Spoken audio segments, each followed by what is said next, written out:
An inspirational people interview on the Share Life podcast. I'm here with my longtime friend, Deenie McKeever. Deenie, say hello. Hello. I'm Jason Scott Montoya, the host, and today we're going to talk about our relationship. Deenie and I met almost 20 years ago. It's 2024, and I believe we met in 2025. Mhm. And we were both in Atlanta. She's in Atlanta, I'm in Atlanta. The way that this happened is I was in Arizona at the time, and me and my wife got married. We went on our honeymoon, and then the day we got back, we packed up everything and moved to Atlanta. And I transferred to the Art Institute of Atlanta to finish my degree there, and I needed some work. So this guy, his name was Derek, and he owned a little computer repair company called Computer Connections. And so he put a job posting in the Art Institute of Atlanta. Hey, I need someone that can do this IT work. And I was like, oh, I'm a computer guy. I grew up with them. I knew how. I never had a job doing it, but I always figured out how to fix things. And so I walked. The other thing was me and my wife at the time, we shared a car. So his office was literally like across this, like it was around the corner across the street from the school. So I could walk. I walked over to his office to just say, "Hey, I want the job." And so I got there, and he's like, "You know what? You seem like a great guy. I would love to hire you, but I had this curly hair, and it was really long at the time. It went down to my neck." Remember. And he says, as much as I like you and I would love to hire you, I can't send you off to companies and people's houses with that mop on your head. So I'm sorry you don't have the job. So that night, me and my wife, I remember going to the mall and I said, I need to chop all my hair off. So I chopped it all off and I just went back to him the next day and said, I'm ready to start working. And he Oh, hired me. So that one was of the first jobs that he did was he assigned me to go to Deanie's house up in this place called Cartersville. It was like 30 minutes north of Atlanta or something.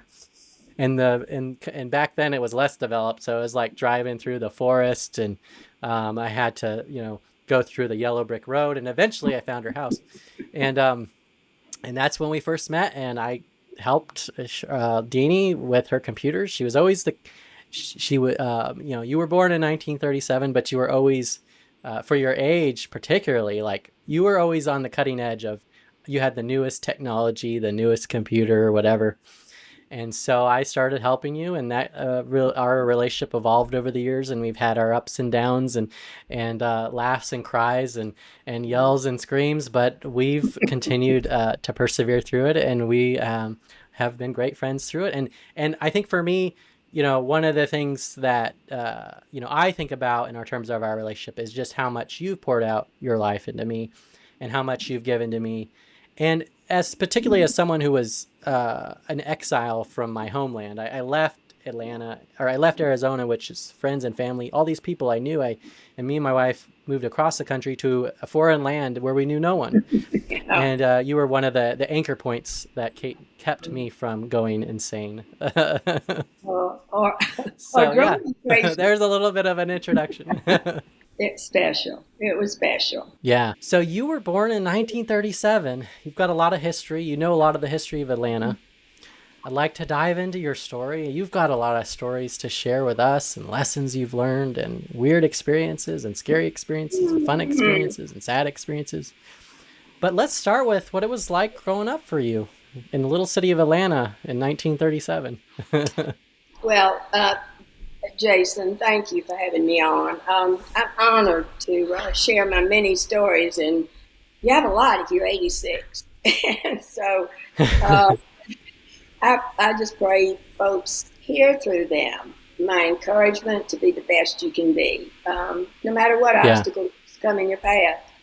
I wasn't always totally successful. There have been many painful times and challenges and big fears and regrets many times. But my faith in God and Jesus and their love for me kept me trying to lead the life they wanted me to do. And that's sort of my theme across my head. And in no way am I a perfect person. I'm just trying to be what I'm supposed to be for Hmm. their big plan and not screw it up. So Yeah.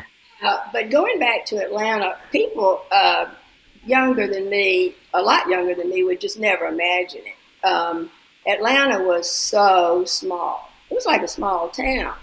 And Yeah. the farthest northern point was Buckhead. I don't know if you Yeah. can hear the thunder behind me or not, but there's a big I heard thunder. a little grumbling, but not. It sounded Not, like maybe your dog was growling at you. my dog's gone. He's gone. uh, Um, but Atlanta was the northern part was Buckhead, and the biggest store there was Sears, which is mm, no longer there. But it was just a very small town, and it was. I actually have a story to tell about Sears. I had a wonderful friend in Atlanta, and she was always into everything. And Judy got me into things. And so there was an Episcopal uh, house downtown that catered to children who were in difficult situations. They maybe had no mm, money or food or all of those things, and the church was trying to help them. And so Judy got a call, and they asked her if she would take some children who needed. They were going to take the children to the beach, and they yeah. wanted Judy to take them to buy some shoes. They didn't have any tennis shoes or a bathing suit Mm, or shorts or anything. And so she called me and she said, Deanie, can your children, I'm taking my children, and can you bring Dee and Dana, and we'll go to Sears with the kids. We've got the kids. So we go to Sears. And now understand, we're very different. Our kids are different from them. They look different. They're a different color. So we just go in. We're going to just go buy these cute kids some things to go. And we were really yeah. excited about giving it, being able to do that for them. And they were excited. We go in the store, and there's just this wall. It's like people backed up. I mean, these are kids, and people backed up all away from us, like what are you Yeah. doing? And Oh wow. Judy and I were, for a while, we were oblivious to it. But then we couldn't get Yeah. waited on. It went on and on. And so, they were staring at us and all of that. And we finally did, get the kids' clothes and everything. And we actually went to McDonald's and had the same thing happen. It was just awful. I didn't think we were going to get food at McDonald's. So, Wow. How old were you at that time? let's see, that was in the 1950s. So I was Okay. probably late 20s. Um, Okay. Yeah. I married early. And so, Yeah.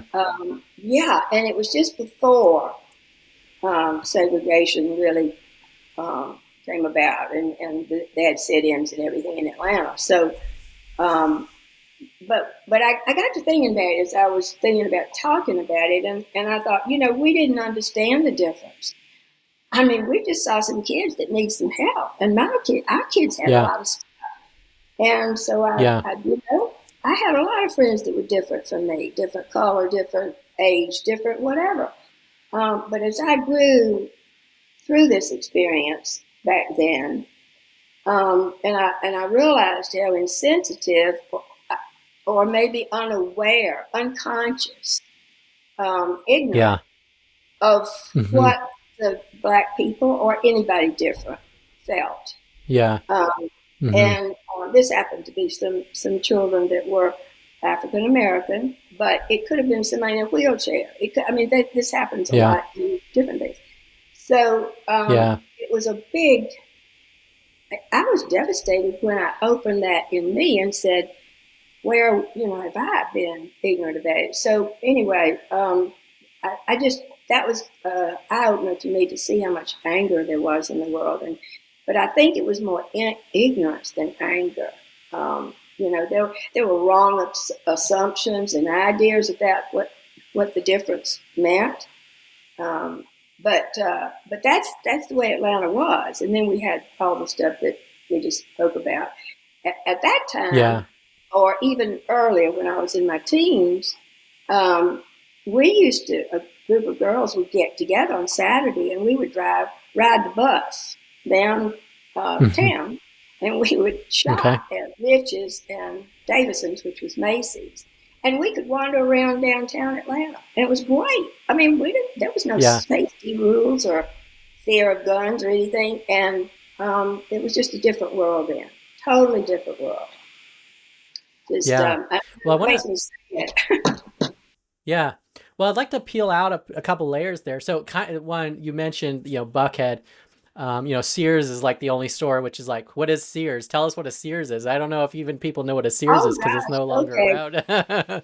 Well, Sears was like the all American store. It had a Yeah. catalog that was 2 feet deep, and you ordered your stuff out of there.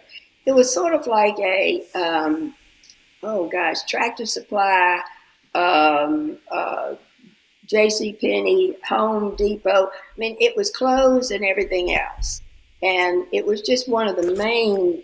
I mean, Richards and Davison's were more the club, more house things and clothes, Yeah. that kind of thing. Church clothes, maybe. But Sears was an order catalog mostly, and Yeah. it was Ah. just a giant store, but it had everything at that point. Yeah. Yeah. I imagine it changed quite a bit by the time I visited one in the 90s. I'm sure it was quite a different Mm-hmm. experience. But now you talked about your experience kind of helping these people that you had no qualms with helping, and then sort of the way that other people treated you and them as a result of helping them. I'd be curious, what would you? Because I think when people may not think of themselves or may not think that they're outright racist, but when you talk about like that ignorance, sometimes they can get defensive. And so, what would be your recommendation um, for people, to kind of be willing to listen and hear things that might be different than how they've experienced it, and not to take that defensive approach? Does that make sense? Yes, it does, and I think one thing is fear. I was saying to you Hmm. earlier that I think that when I get over out of my niceness, and I get maybe ticked off about something more than I should or whatever. I think it's Yeah. fear. I'm scared of Hmm. something deep down, and I'm afraid something's Yeah. going to change or somebody's going to hurt me or. And Hmm. I think a lot of times that's it. That when someone's different, you and maybe you have a thing in your head that they're going to hurt you, you know, then Hmm. you sort Yeah. of guard yourself and back off. And Yeah. and also sometimes it's awkward. You don't know what to do with them because they speak a different. Hmm. You're in your bubble. A lot of us were in Yeah. bubbles of Yeah. people like us, houses like Hmm. us, cars, schools, all of that. We were in a world of a bubble. And Yeah. fortunately for me, I came out of it and was able to go around the world and see things and also be around different people and learn that Hmm. basically we're all alike. But Yeah. we need to get rid of our assumptions and ignorance and figure it out, find out what's Yeah. good at it. Yeah. Yeah. I would be curious, do you have any memories like Martin Luther King Jr., like when he was in Atlanta or even when he was assassinated, or any of this? Like, do you remember that anything specific about Atlanta? Yes, there was a drugstore right across the street from Davison's, and we would go there and get grilled cheese sandwiches and cherry cokes, and we'd Yeah. line up on all the little seats at the counter. Well, that's where they did the sit-ins, so it was very Mm. much, oh my gosh, they're not giving them food. Where we could go in and get our sandwich and coke just fine. Oh, There wow. was a restaurant that I used to go to a lot that they did a lockdown in, and so for me personally, I could relate to that. Not long ago, I worked with someone who was helping wounded veterans, and I went down Yeah. to Auburn Avenue and in that area to see her. And Martin Luther King's home growing up was down the street, and I Oh, okay. sat there in the car and just thought about that for a long time and thought, gosh, well, that was where we was. I remember Yeah. when President Kennedy got shot, and that was huge in my mind about, and I think everybody's. So it was all kind of a whole big time of Yeah. upheaval. For those of us who live in Atlanta, just a real quick fact. Was there a 285? Was there a 85? No, Was there a oh Lord, 75? no expressways. I mean, just imagine Atlanta with no expressways. There were none. Mm. It was no cell phones and no expressways. Yeah, and And that's a whole were there different any world. horse-drawn carriages? I want to go back to that because I have a carriage and I drive it, and I would love to go to the grocery store in it instead of the. Um, Maybe Amishness is you're calling here. yes, yeah, I'm working on that. All right. So in when you were 5, you moved to Washington D.C. So Yes. let's tell us about why. And so this is this is 1942. So this is like World War II Hmm. is unfolding before you as you're a kid. Yeah. Talk to us about your father and your grandfather and their artificial limb business and your visit to the Pentagon. Okay. You can kind of go where you want to start, but let's jump to Washington D.C. Well, that was quite a time. I was an only child at that point, and so Daddy was in the ROTC at Georgia Tech, and that means that you need to serve, somewhere. Hmm. And so, but during Tech, Daddy didn't have any money; he had nothing, and he had to work 6 months to get enough money to go to the next 6 months at Tech, and he would go off and Yeah. on and off and on. And then when he And, graduated, and for those that go to Georgia Tech, like what was Georgia Tech? Was it just like a single building, or was it a house? it was a little more than that.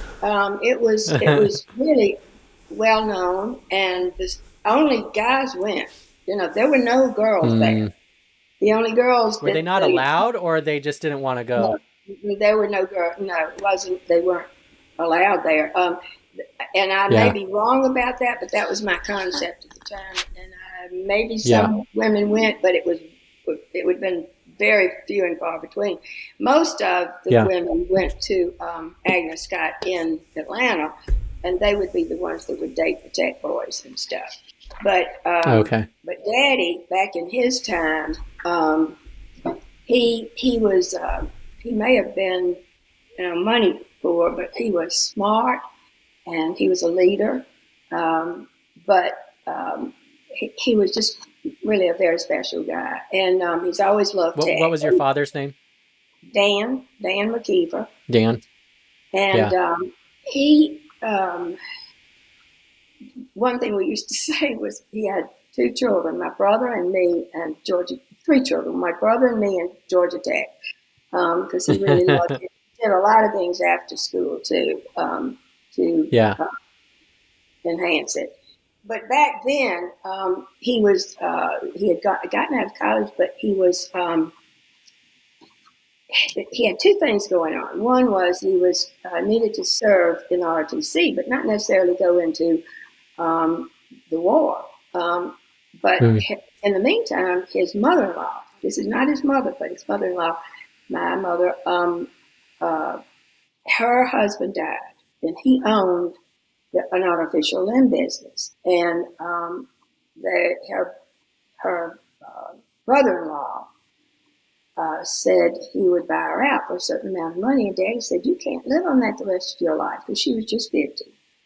And he said, I need to help you, and I will take over the business and run it for you so that you can be the president of the business, and I'll be the treasurer. And we'll work it out Yeah. that you have a salary. And that's what he did. And that's why he went into Mm. he went into that business because helping somebody. And I always watched that. That was something that, he didn't have to do it. He could have, whatever, but he did. Well, then when he got into the business, he could have been exempted from going to war because he was in a business Yeah. that helped the war. But he felt very strong that he should be part of it. Well, they sent him to the Pentagon. He did get involved, and so he was sent to the Pentagon. Daddy. Now, is the Pentagon is it the same building that we now know, or Yes. is it a different building? Okay. Same building. And it's the large octagon. And back Yeah. then, I could go into it with him. Nowadays, boy, you can't get in unless you know somebody. And Yeah. I got to go in with him. I got to see his office. I was, he was always putting me on his lap and doing things with me. As far as, I could do this thing on the desk. And before he went there, though, he was at Fort McPherson in Atlanta. And I remember sitting at this tall telephone thing. If you ever saw the Lily Tomlin show where she said, Alan, we're going to answer the telephone like this, and she would put those long cords into the thing, and well, I got to put those long cords in and get the people to their phone, and I'll never forget all that. That was really fun. But Daddy actually was the officer of the day at Fort Mac when the call came in to say we're in war, we're at war. So that was gives me chill bumps now. So when you say we're at war, like what did that mean at that moment? Was that they were calling to tell him that America had joined the World War II with Britain. Yeah. So this was not even known to the public then at the time, or was this okay? That was the first calls. But then Daddy went to the Pentagon, and we were there a couple of years, and went to Philadelphia, and then we came back to Atlanta. But while he was there, he just made such a difference wherever he went. He's a very logistics person. He was organized. Yeah. He could see something that needed to be done and figure out how to do it better. So he got a lot of medals, but he didn't go to war. He didn't go in the trenches with the guns. He was at the Pentagon sending all the materials and things they needed. And he organized all the stuff that was going over there to the soldiers in the battle. And so he won a lot of medals. And I told the people at school, I said, my daddy won the American Legion of Honor. And I think it's like, no, he didn't win that one, Deenie. Yes, he did, because I thought he was a king to me. So anyway, but he did so many wonderful things there. And then when the war ended, we went back to Atlanta. But I have to tell a story about the Pentagon. I may tear up in some of this. Y'all just have to live with. I figure we'll cry and laugh and scream throughout this. I had the privilege of going to the Pentagon not long ago. It was in 2008. Well, that's a long time ago, I guess. But anyway, I had a chance to be in Washington, and a friend of mine's son had a position in the Pentagon. And it was right after it had been bombed in 2000. After 9/11. Yeah. Not yet. So it had been repaired, but they were getting ready to renovate the area that my daddy had been in. And so Mike took me into the Pentagon. Oh, I know, it was just amazing and breathtaking, really, because it was different. It was, it was grown up too, but it after seeing it be bombed and all of that happening, and then to reverse my brain to go back to when I saw Daddy there, and it was 1940, so the pipes were all exposed, and you had different doorknobs, and it was like when you see a movie in the old cars. Well, this was like the old Pentagon, and Mike took me through the whole thing. It was just so special to be able to go in there and remember Daddy and our times there. So what was the trigger? Like, they could have just not had you come back, but did you ask, or did he invite you? I'm sorry, I didn't get the question. What was the trigger to going? Like, why were you invited back in 2008? What was the trigger? Well, there's another story later on that I'll tell you about. Ties into it. I invited Mike to go with me somewhere. So when he heard about the Pentagon with me, I guess I told him. I'm sure he must have known the story. He was working. Then he treated me to that. Yeah. Oh, cool. Now, That's a teaser. Yeah. Yeah. So I guess to pull a few more layers out of this, was your dad's degree, was it related to this artificial limb business, or was it unrelated Mm-mm. in terms of his Georgia Tech degree? No, we kind of laughed about it because he got an engineering degree. I mean, he was smart and he did Okay. a lot of good things, but he really didn't know how to plug plugs in very well. We asked him not to fix anything at home, but he was an organizer. So what Mm, he did in that business, he did make them. He did make the limbs, and he did go in the dark days. You traveled in your car and took a piece of wood, or maybe you had done something to it at the office, but you took glue and leather and these pieces of wood, and you went to someone's home and you worked on building them a leg. Nowadays, they get yeah. the computer out and draw your leg, and it's done. It's really Yeah. amazing. Yeah, but that's Yeah. what he did. So no, he did not. But you know what? He actually, one of his awards at Tech was that he was in the Hall of Fame for engineering. So Wow. he just did really good things. But you never knew it. He was very humble, and he never he did anything for ego. He just did it because it was the right thing to do. So yeah, Yeah. it's cool. And so how did his I guess how did he like, so this is World War II, which is like a big deal. Um how did you conceptualize it? How did he conceptualize it? Do you remember how it affected him?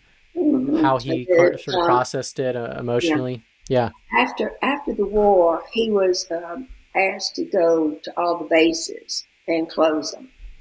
So he went, and it affected him big time because he saw the damage, and it was heartbreaking for him. I mean, he just I think it really hit him hard. He was like the others. I mean, he did not go when they were killing each other, but he saw the Yeah. damage and he saw the people, and, Yeah. and it was crushing. But he was also glad that he could be the one that says, "You can go home now. We can close the base Yeah. now. You can go home." And that felt good. You know. Yeah. And what about you? How did you conceptualize the war when you were just a little kid? When you were 5 to 8-ish, I guess? The thing that I think, um, because Daddy wasn't overseas, then I didn't have that fear, for him.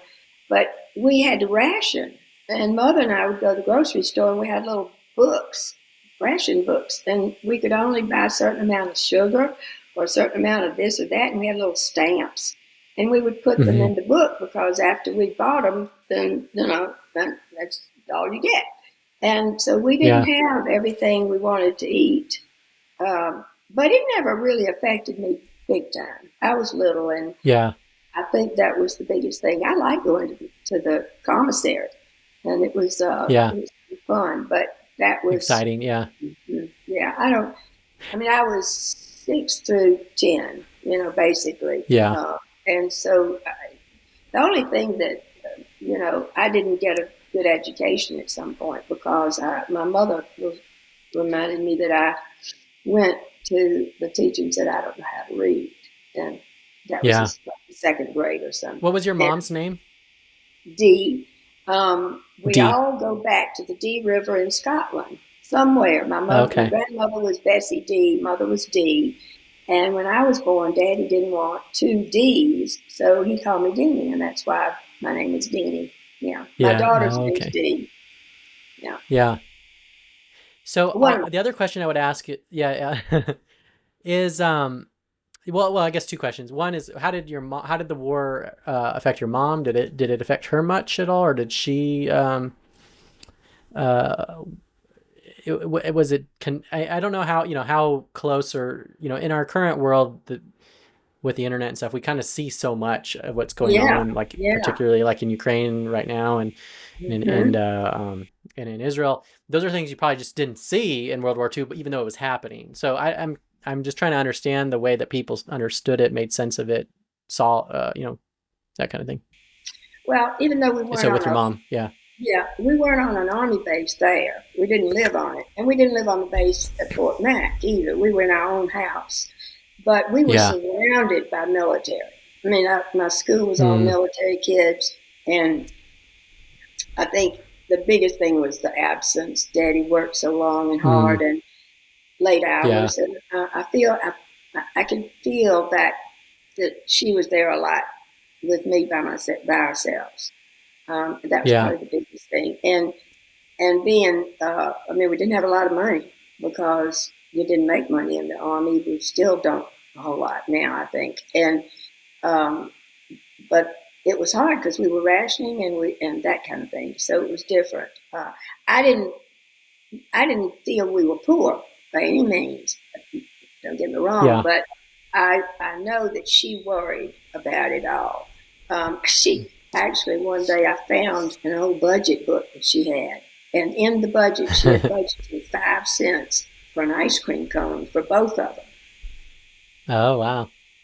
She knew every Yeah. dime and nickel, A literally. 5-cent ice cream. Yeah, yeah. That's a See, miracle. I knew that she, had to really figure out the money and, Yeah. and be sure we were okay. Now, when you were younger, like, in that age, or even maybe shortly after the war, I mean, did you have any conceptualization of the Nazis or communist Soviet Union? Was any of that something that you were Not aware like of or now. knew Not like about? now. You're right. I mean, we know on TV everything. I know all the stuff now. But back Yeah. then, we really didn't. We didn't Hmm. have cell phones. We didn't have a TV. I remember when we got a TV. It was like the kid shows, I mean, and Ed Sullivan. I mean, we didn't have news. We had news. I'll tell you where we had news, and you've seen it sometimes, probably in movies or something. And then in the movie theater, they would have these. Mm. Here's the news of the day, and they would show you a shot of the war, but it was very Yeah. distant. They were over there, we were here. I just Yeah. cringe at what the British people had to go through. Very scary. Yeah. One thing we Yeah. did talk Yeah. about a lot, though, were bomb shelters, and a lot of people in Atlanta built bomb shelters at different times, especially when the Mm. nuclear Like underground or just bomb inside their house? underground. They Yeah. built, and it was like when the nuclear bomb came, and people got to really scared, and so that was something that Yeah. happened then. Mm-hmm. So when you're 10, you move back to Atlanta. You don't have a cell phone. Mm-hmm. I guess, but you go to Westminster High School. You're a cheerleader. You're hoping somebody comes to the game, so you have someone to cheer for. And it's quite different now than it was when you were there. So tell us about life when you came back to Atlanta from DC. Well, when I came back, I was 10, so I was in grammar school at that point. But I want to tell you a funny cell phone story. So we lived on Collier Road. A lot of people know where that is, near Piedmont Hospital, and I loved the house. I had a little playhouse in the back, and my brother was born 10 years younger. When I was 10, he was born, so he was 10 years younger, and Yeah. he was always my baby. So anyway, I can remember that house, and now Collier Road's a very busy road, but back then it was quiet and we could play and stuff. Anyway, one night we were at dinner, and Daddy had a friend named Randy Whitfield, and Randy was in the technology business. And Randy called Daddy. We had phones in the house, on the wall, kind of thing. And he called Daddy, and he said, "So, Dan, what are you doing? Where are you? What, blah, blah." And Dad said, "Well, I'm just here right at the house." And he said, "Well, I am too. I'm out in your front yard." And Daddy said, "You what?" And he went out, and Randy had this giant, I mean, giant, I can't get my hands in here, giant phone. And he was talking to Daddy, and that was the first cell phone. He had, What year was that? if I was 10, it Or what was decade? 47, So they 1947. had a version of a cell phone in 1947. It was what went out to the public, but Randy had one, and they were working on it. And that was, Wow. yeah, we couldn't believe it. Daddy was so funny. He was like a little boy. It was so amazing. I mean, I we never even mean, thought there of in it. 1947, there's just nothing like that. how did you get to talk to somebody, in the air? I'm still Yeah. saying that, but yeah, that was really fun. That was really fun. I'll never forget that. But jumping from primary school, elementary, um, back then again, Westminster got started. We had Northside and North Fulton schools in our area. That was it. Everything else was South or Grady or Decatur. And Mm. Dr. Presley wanted to start this school there, and he wanted it to be a Christian school. And so it Yeah. started very small, and they actually took girls from Washington Seminary, which was an all-girls school, and Knapp's, which was North Avenue Presbyterian School, and brought those in. But they were juniors and seniors. I went in as Yeah.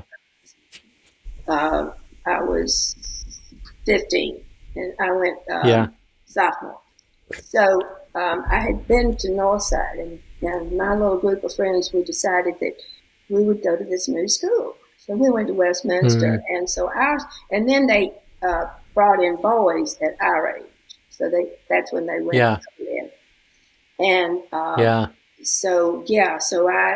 we had just enough guys to play football, and we played in the afternoon because we didn't have any lights or a stadium. And as you said, the story is I wished somebody would come beside my mother so we could cheer. But yeah, cheerleader. But So how does that? So you're. I imagine this dirt road, and then there's like a half grass field and a bunch of kids on it trying to play a game. How does that basically, differ to?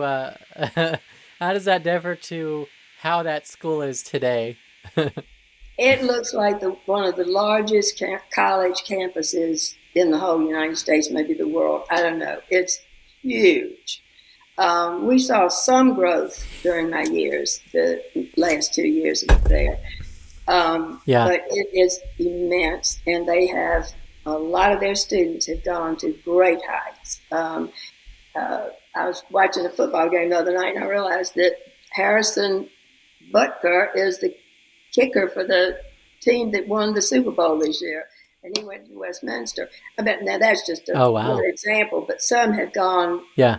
scholar wise and done Yeah. amazing things, and it grew Yeah. very big, very big. Did you go to any of your high school reunions over the Yeah, decades and reconnect I with people did. there? I did. We stayed close. Uh,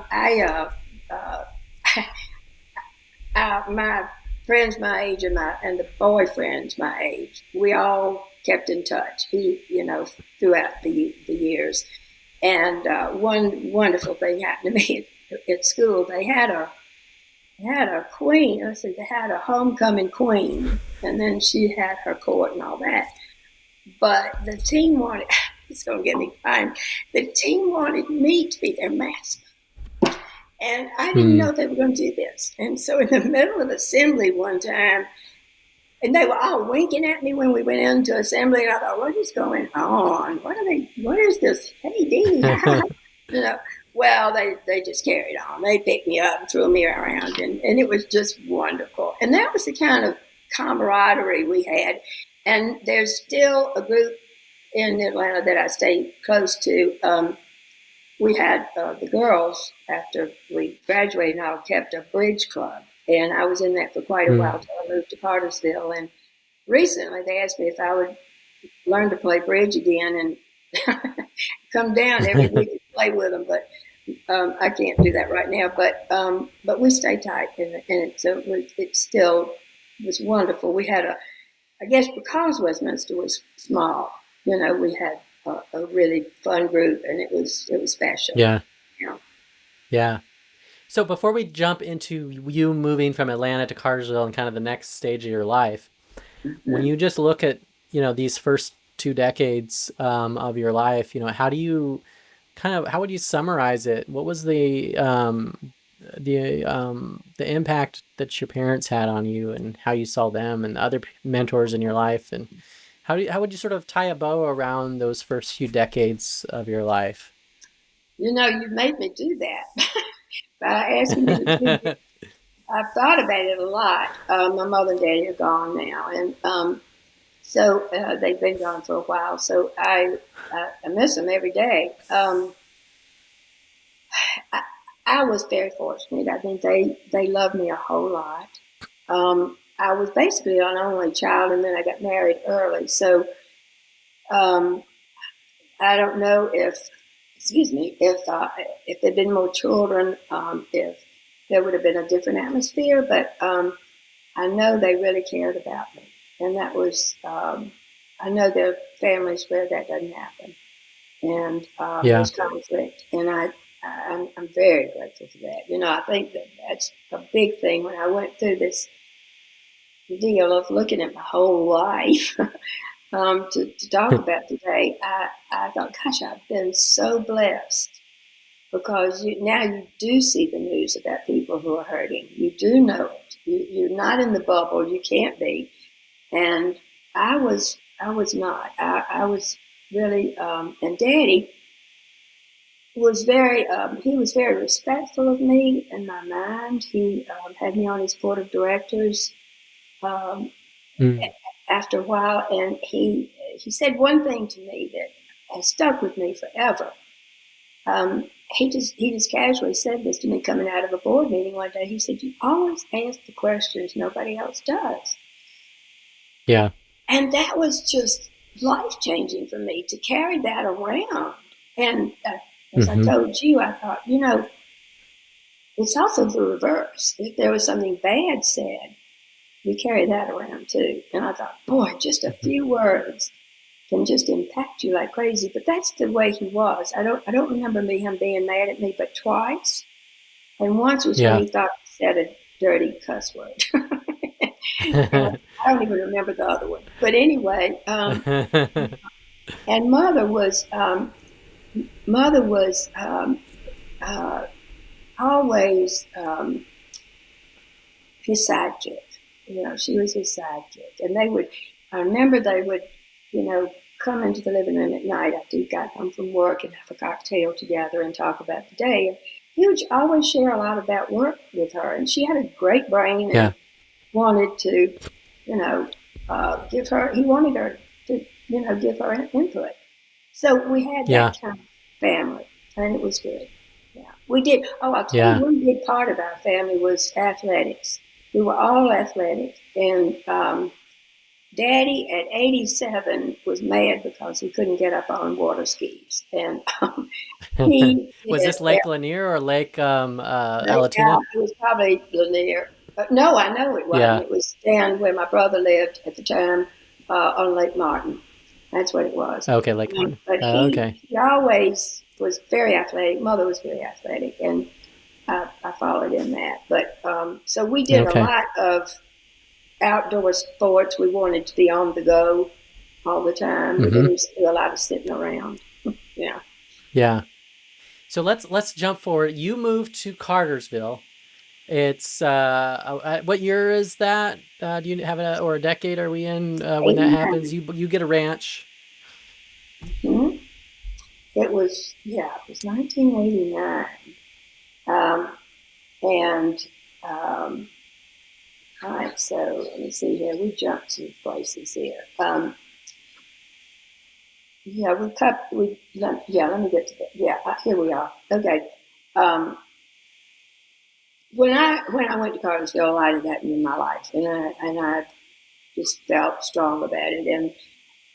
But one of the things about me was that I I had never sat down and said, "Well, I want to be this," and I'm going to make a beeline for it. I'm going to study to do it, and blah, blah.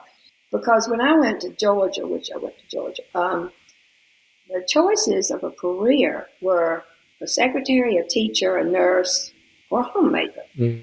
And I didn't really feel good about any of them because later in life, when I realized that I'm just a leader and an organizer and a visionary. And so nothing really fit. And so I had to just decide I'd be a Yeah. homemaker. Well, so And what year did you go to UGA right after high school or did you wait? I was there in 56. Yeah, 55, Okay. 56. But, Okay. um, And but was yeah, it like Georgia Tech where there wasn't as many women there? No, it was total. It was equal, and we had Oh, okay. guys and us, and yeah, and Okay. I I was asked by I guess my sorority, I can't remember now, but I was asked to run for the council, the student council, and you have to go out and do all like they do now. You put up signs and all this stuff. I was against the coach's daughter, and his name was Wally Butts, and her thing was Mm. you can't beat our butts. And I was out, and I was, don't be a meanie, vote for Deenie. I was like, oh my gosh. Anyway, she won. But I enjoyed Georgia, but I did not, I didn't stay all 4 years because I got married, but um, I had decided to do the homemaker thing, and that didn't work out. I mean, I had to be And home. did you want to do that, or was that something that like how No, much cultural pressure was there for that type of thing at the time? well, I mean, girls back then, you got married. I mean, that was Yeah. it. You didn't think about a career. You thought, well, I could teach school till I get married, or be a secretary till I get married. It was not like, well, I really Mm. want to be a teacher. I really want to be a secretary. Nothing wrong with those jobs. They just didn't fit me. But so I just felt like, well, maybe I need to learn how to cook because I didn't know how to cook at all. Mm. And Yeah. I didn't know how to sew or any of that stuff. And took the sewing class, and I stitched the thing I was making to the thing I was wearing, and Yeah. that was about as good as I got. So Georgia was fun. The only thing I regret is that we didn't go out for cheerleading. Mother was worried that I would. I don't know what she was worried about, but she talked me out of going out for cheerleading, and I really wish I'd done that because I loved doing it. Yeah. It's fun. But Yeah.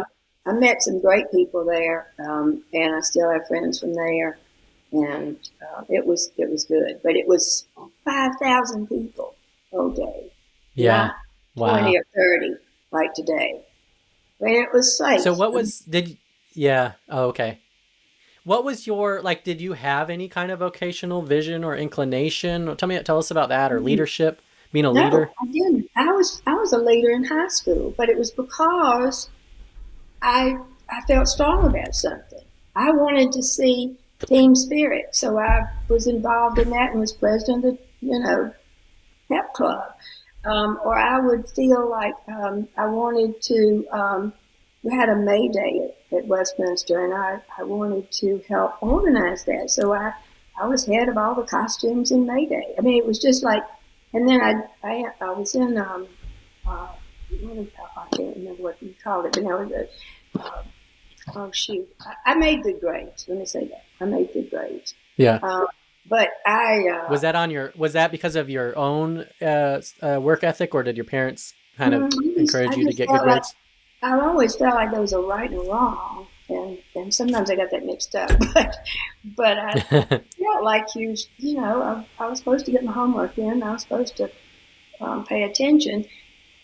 I wish I remembered all that stuff now, but I did make good grades, and but I just there were times when I just felt like I wanted to help some way. So I started way back then doing that, and then I did it at Georgia, and they asked me in the sorority to do some things, head up some stuff, and so it was not like, oh well, I need to be a leader, I need to lead this, or it was like, oh well, this opportunity's here, and it might do some good or something, and I could organize that. Yeah, I'll help. I'll do that, and that's sort of Okay. the way it went.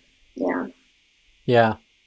And so tell us about like being a woman then in terms of how like the roadblocks and the negativity.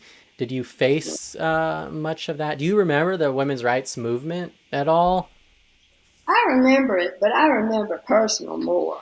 I think that, like I say, in Georgia, um, I didn't see ways to have a lot of different careers, and nothing was presented like that. It was those things, and then you just mostly got married. But one of the, I guess that was my feeling, was that what I began to learn about myself was that I enjoyed making things work that I thought would help. If I saw something that could be done better, or if there wasn't a something, and I had a vision of, well, gosh, if we did this, then, maybe we would be able to get that and help other people. One of the things that I felt was that I was a leader, and my feeling was that there were times when I had an idea about doing something, and it wasn't accepted. And so there were times when I felt I was rejected because my idea was. And a lot of times that was really hard, because I felt passionate and strong about something and felt like it would really be a good thing to do and could help a lot of people. And that was disappointing. Or there were times when, in some ways, it was hurtful, because maybe someone said to me, "You're not good enough," or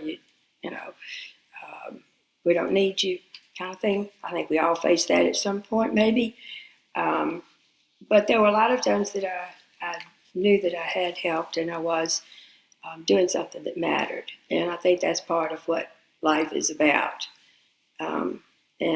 But it isn't always easy, and I think that that's a place where I felt God had paths for me, and He wanted me to use what I had, what He'd given me as a talent in leadership and organizational things, and He would put things in my path, and I felt like, well, gosh, I need to do this. I need to do it no matter what the obstacles are, or roadblocks. And so that's kind of how I ran my life. Now, sometimes I didn't hear God very good, and He had to scream at me, but that is something I believe in very, very strongly. I felt God had paths He wanted me to get on, and that He had given me the tools to do it and the talents to do it. And, I really tried to stay with it if I could, even though things could get hard. I don't mean in any way, in any of this story, to say that, yay, look at me. It was hard a lot of times to do things. But I just lived my life feeling there is a God, and He is, He did make us all. He did make the earth, and He has plans for us, and a lot of them make the world better.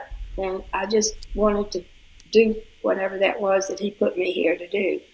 And like I was just ending up saying, there were times I missed the signal. And He said, "Deenie," I said, or don't, or back up, or, don't do, or whatever.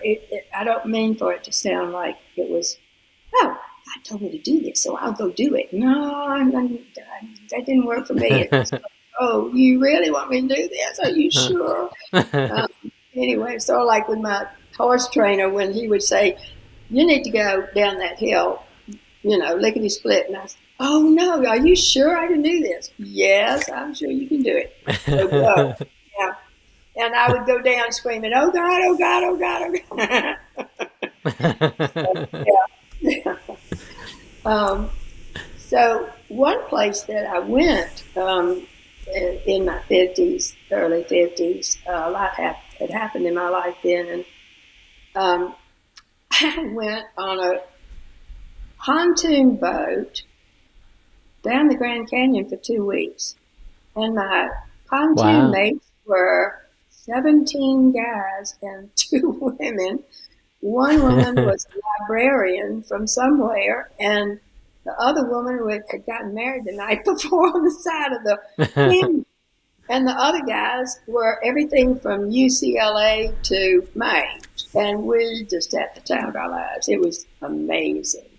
And one of the things that happened then was we would, excuse me, let me get water. We would get out of the boat at lunch and dock, not dock, but pull it up on the edge thing, and Yeah. just kind of walk around. Well, they all were going up the side of the cliff, up the canyon, straight up, and go to an inside water pool and swim. They can't Yeah. get up the side of the hill. So I'm scared of heights, and I mean, really, really, really.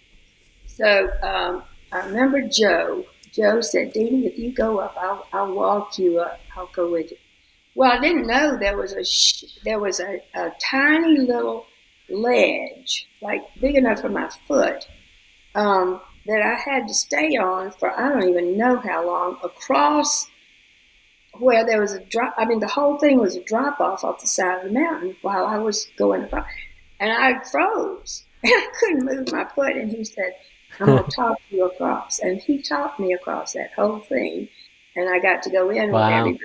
And I thought, okay, that was cool because he got my attention away from what was scaring me. Mm. And I got to go in because I had to go back the same way. But anyway, I never Yeah. forgot him. He was amazing. And one of the guys also, after we got back from the trip, I got a letter from one of the guys, and he said, "I'm so sorry I haven't written you. I wanted to write you sooner, but I've been on an aircraft carrier in Desert Storm." Wow. Wow. I mean, you never know. You never know what other people are. I never heard him say anything about doing that, Yeah. on the trip or what. I didn't even know he would, yeah. So That he went, yeah. Mm-hmm. But it So was did you did you move to Cartersville after or before the Grand Canyon trip? I went before. I had just moved to Cartersville, and actually, someone here in Cartersville had gone on the trip and told me about it, and she said, "I think it would be really good for you to go," and it was because it really put my feet back under me after a lot of tough stuff. Like a way to reset your life in a way? Mm-hmm. Is that kind of what you mean? Mm-hmm. Yeah, it was. Yeah, it really did. So in 1990, you said you were 54. So what you said? 53. Let's see. I was. Have that right? Born in 37, so 53, probably 53. Yeah. Yeah. So that was like your midlife crisis moment. So. Yeah. Did you buy a sports car by chance? Actually, I did get a convertible. But you know what's funny? I had to really work to decide I deserved the convertible. It's funny. I don't want to ever look like I'm showing off, but a leader is at the front of the pack sometimes. And I didn't want to ever let that leadership indicate that I felt, "You see me." I really didn't. And so it was kind of challenging to be, in that place. And so I didn't want people, I wanted to enjoy the convertible, but I didn't want it to be like show offy. So it took me a long time to buy it. Now I would be without because I just loved it. The air blowing in your hair and stuff. But that was something that I struggled with, and still do a lot. So what would you tell the person that they do feel diminished, their self-worth has been broken down, and they're in a low spot? What would you say to them to encourage them right now, if they happen to be listening and watching this? I don't think anybody God made is a mistake or a bad thing. I mean, God put us here, all of us here. And I think it's tragic when there are things said to somebody that are negative. You're not good enough. You're stupid. You're an idiot, whatever. I'm reading Henry Winkler's book right now, and he was dyslexic. And he went through hell because he didn't know it. Nobody knew it then. And he was amazing. He is amazing. But he was never diagnosed, and he was told all these bad things and just felt horrible inside. And it makes me cry because there's so many people that are abused or hurt in small or large ways. And I think the way you come out of it is well, for me, I think you know that God is there, and he's big, and he's powerful, and he sent Jesus to show us who he is. kindness and Yeah. goodness and but rules that help us not to get run over by the semi coming down the road. And I think if we Yeah. can turn back to that and know that he loved us and still does, no matter what's happened to us, no matter what we've done, and that he's there, and that we are made of good stuff, and find somebody that will talk to you good instead of in a bad way. I had that. I had Yeah. some really good, special people in my Mm. life that. And do you feel like those people that spoke life into you, did you seek them out, or did God bring them to you, or was it a combination of the two? Little of both. Little of both. Yeah. You and I both worked with Laurie Johnson Yeah. for many years before she unfortunately died. She was a counselor, and she was a person who never would tell you what to do or how to do it or when to do it. She said, "You have it in you. You're inside." I used to call it "I know in my knower." Um, but she said, "You do. You know, you might not understand it up here or in your heart, but somewhere in your spirit, is the right thing to do or say or act on." And so she Yeah. would talk to me and bring that out and let me tell. And one of the things she did was listen. She just she let me tell all my crazy thoughts, and then she would. There were times when she could correct an assumption I had wrong, which we do a Hmm. lot. Assume things, or my Yeah. expectations were too high, and that's why it hurt because it didn't happen. But I had expected something different. So different ways that she helped bring that out, and she was a big part of my life for a long time, and yours too. Yeah. The three of Yeah. us And she were was, the, and we'll talk. Yeah. yeah, Yeah. And we both knew each other, and through McKeever's Ride, we'll talk a little bit more about that. yes. How long did you end up knowing Lori, in total? Gosh, well, she died 3 years ago, and um, I met her in probably 1990s. So what's that? 20 years, 30 years? Yeah. About Yeah. 30 years. Hmm. Yeah. And so I probably met her, um, 2009 or so, or 2010, and knew her Hmm. until she passed away, of cancer, unfortunately, Yes. at an early age. So Yes. tell us a little bit about maybe that connection, as well as just you're on this interesting, you live in an interesting place. You have horses and donkeys and a golden doodle, and you've had lots of golden retrievers.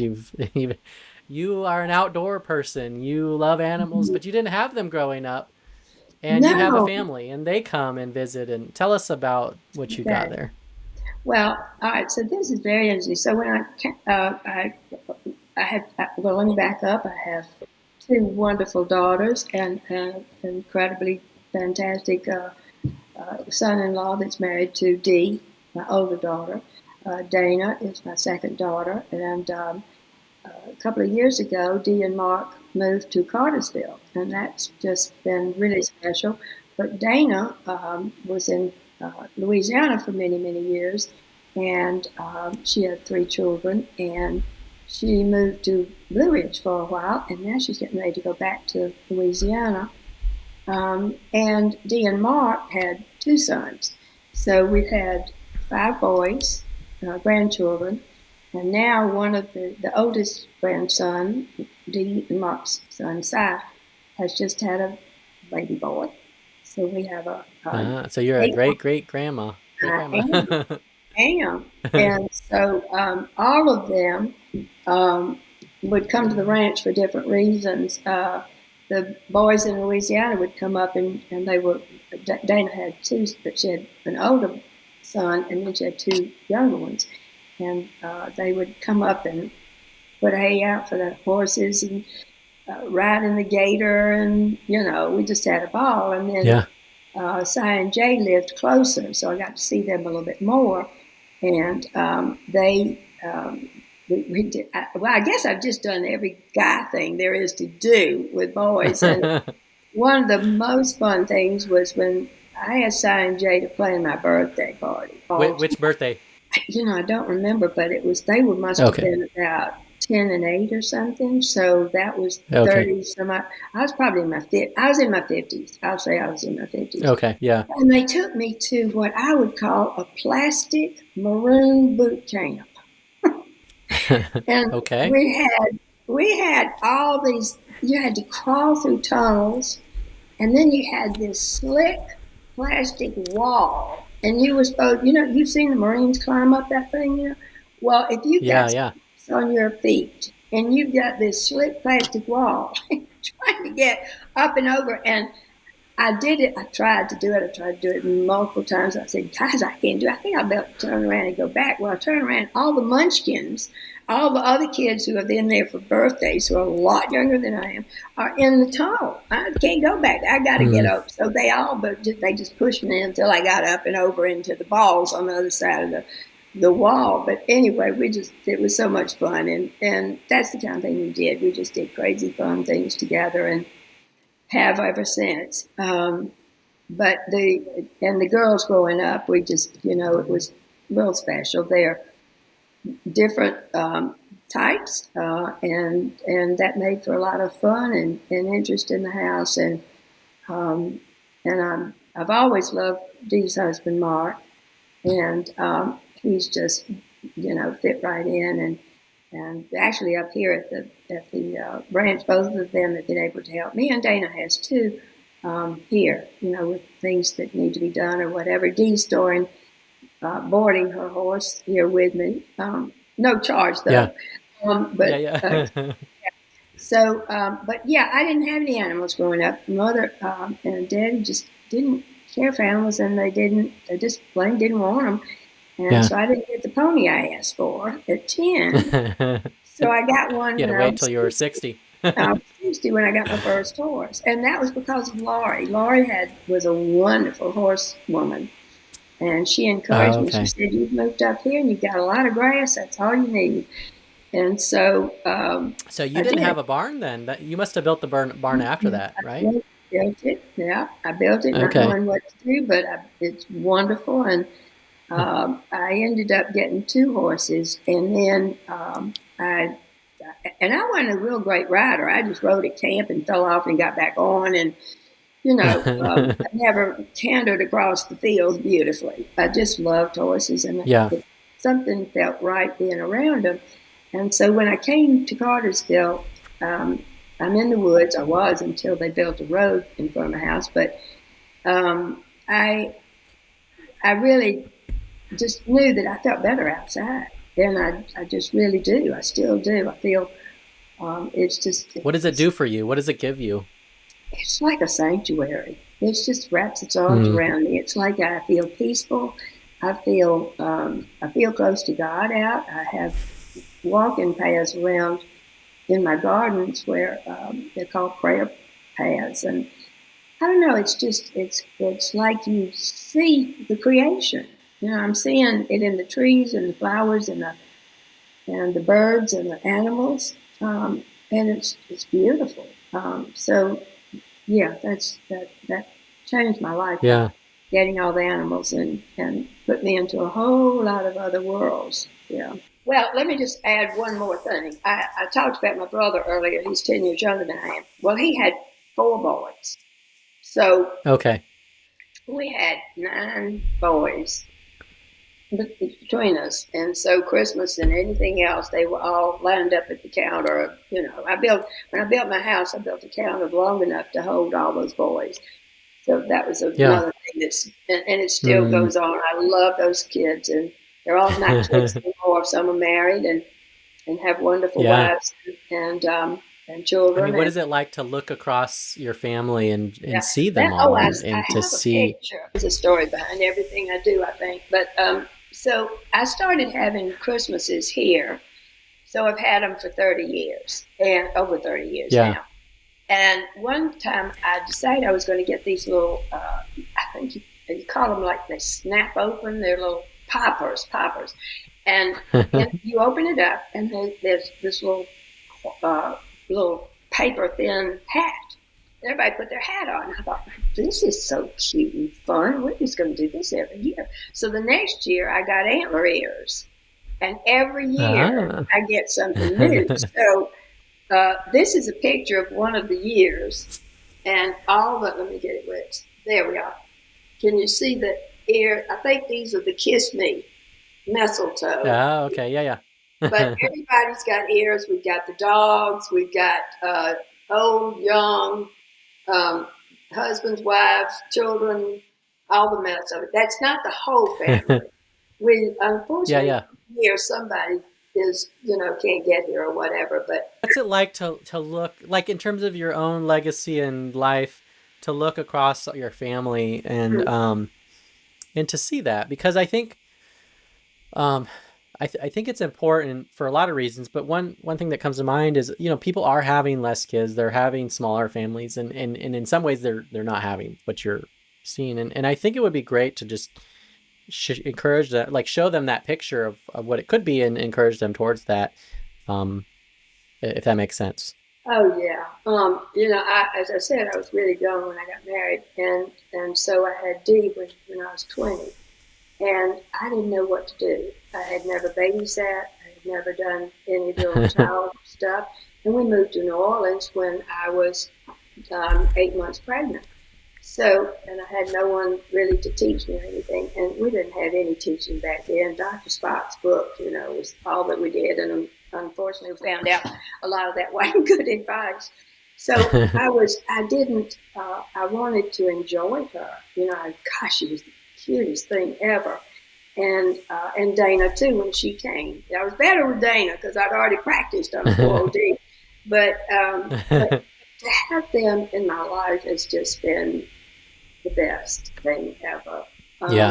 There are certainly times when they want to kill me, and then I want to knock their heads in or whatever.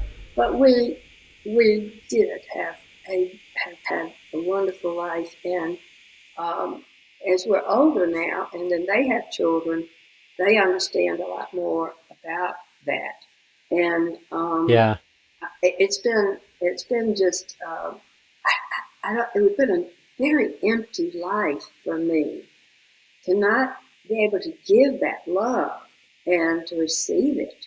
So the new great-grandson is 8 months old, and we call him the golden boy because he's just golden. And so, now look at that. Now, how can you not want that?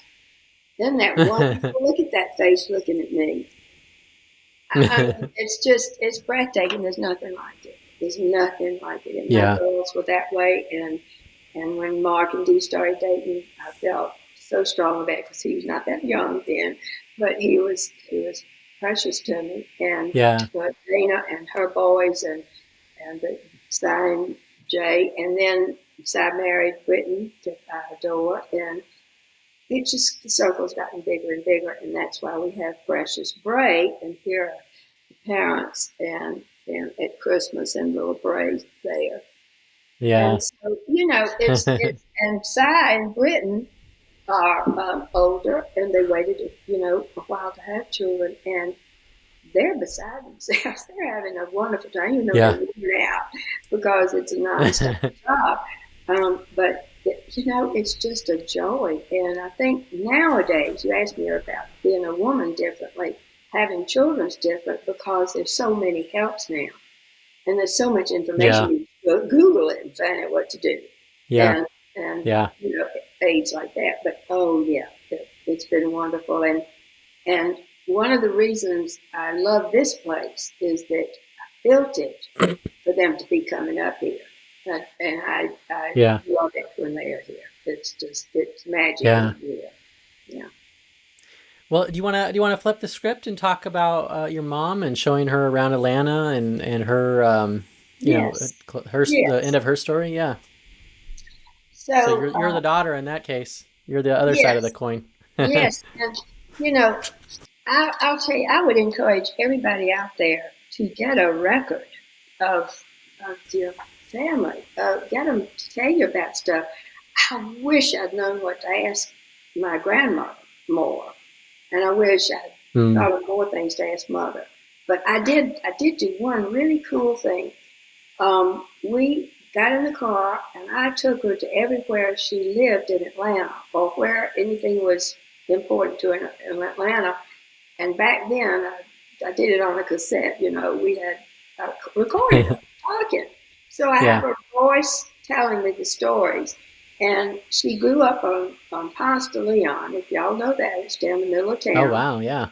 And they lived up on the top of a hill. And I didn't think they had very much money, but I'm not sure about that because Mother went to the private school, Washington Seminary, but it really wasn't. I don't know. She went to Girls High for a long time, but she didn't have enough money to go to college, and that was really hard for her. She was really good tennis player, and she could beat the girl who won the state championship. And the other girl went to college and she didn't. And that was one of the differences of women back then too, was not a lot of women played sports. They didn't have the openness that Mm. we do now. And I think that hurt Mother. Oh, okay. So, Yeah. But mm, she grew up in Ponce and she had two sisters. And um, down Ponce de Leon, there's a big church. And they went to church there.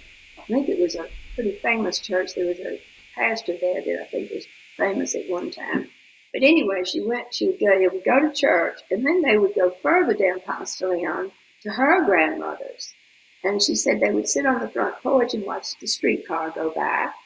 And that grandmother would give them little brown bags with cookies in them. And that was one of her memories of, time with back then. So we went around to all these places where a lot of the buildings were still there, and she would tell me what had happened in the buildings and what mattered to wow. her.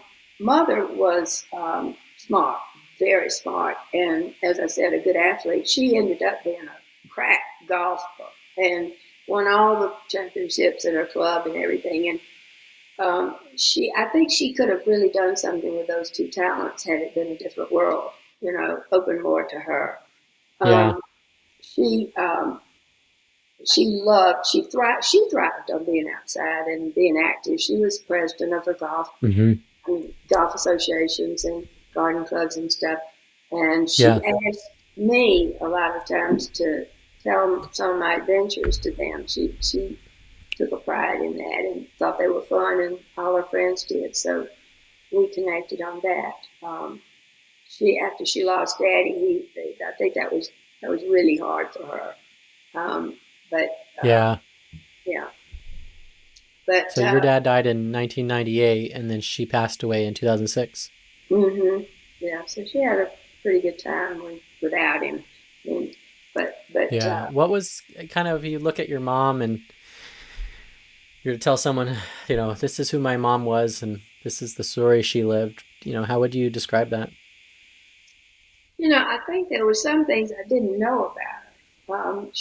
I think uh, sometimes I felt that things weren't as easy for her. That Hmm. she told me a story that she was actually thrown away when she was born. That she was blue, and they put her in the trash can. Can you imagine? I can't even imagine that. Wow. And I don't know. I mean, no psychiatrist. I don't know. If that had something to do with anything or what that was just whatever. But anyway, she survived that. But I always felt she is as much as she was president, I don't know that she always felt wonderful about herself. And I'm probably saying that from being as old as I am now and looking back, but not while I was in it. Yeah. Um, but she was a good mother and she was a good wife, and again she excelled and had lots of friends in those organizations and things. Yeah. Before she had a 10-year-old, she was still raising a 10-year-old when I was out of the house and gone too. So Mm, she, had that going on, and she had a good yeah. relationship with my brother. So yeah, Now you mentioned tennis. So is that a point of connection that you both had with each other was tennis? And you want to talk about founding Alta Tennis? yeah. She didn't talk about tennis very much, so it was, I don't even remember when she told me that story that I told you, because she was so involved in golf. But Oh, okay. tennis was not a sport that was out there for girls very much. And so I didn't start playing tennis till I was in my 30s.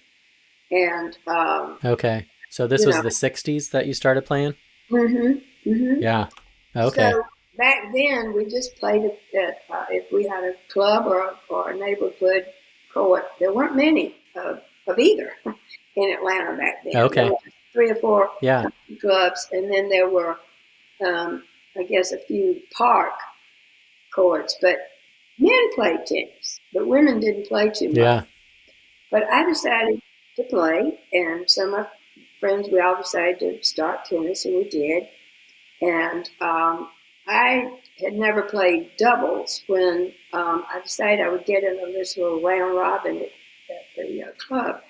I didn't even know what a round robin was. I didn't even know doubles. I don't know what I was thinking. But anyway, there's a point to this. So I got out on the, I had to pull somebody's name out of the hat. Well, I pulled the champion tennis player at the club out of the hat. So Charlie was about 6'5", and he said, just serve and get out of the way. So that's what I did, and I stood back there and watched him hit this ball like crazy.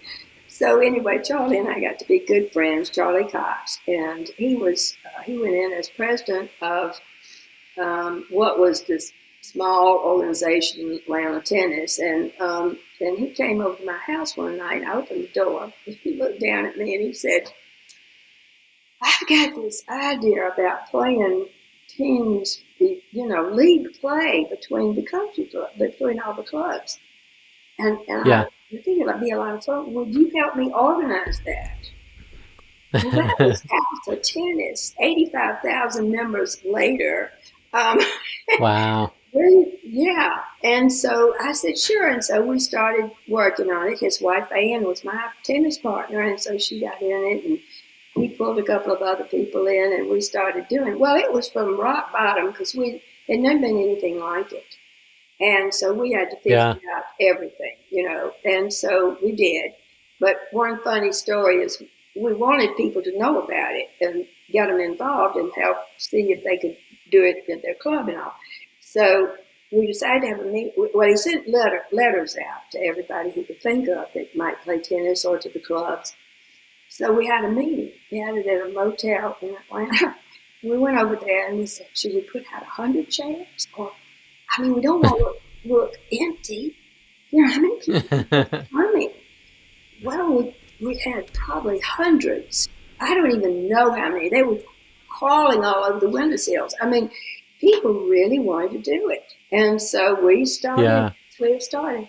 And we ended up having a little newsletter and golly day. And well, anyway, we got organized, and it was really going well.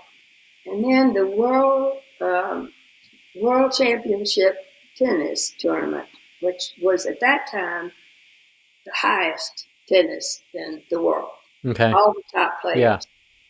players came to Charlie and myself and said, "Would you all run this tournament?" Well, we had 3 months to organize it.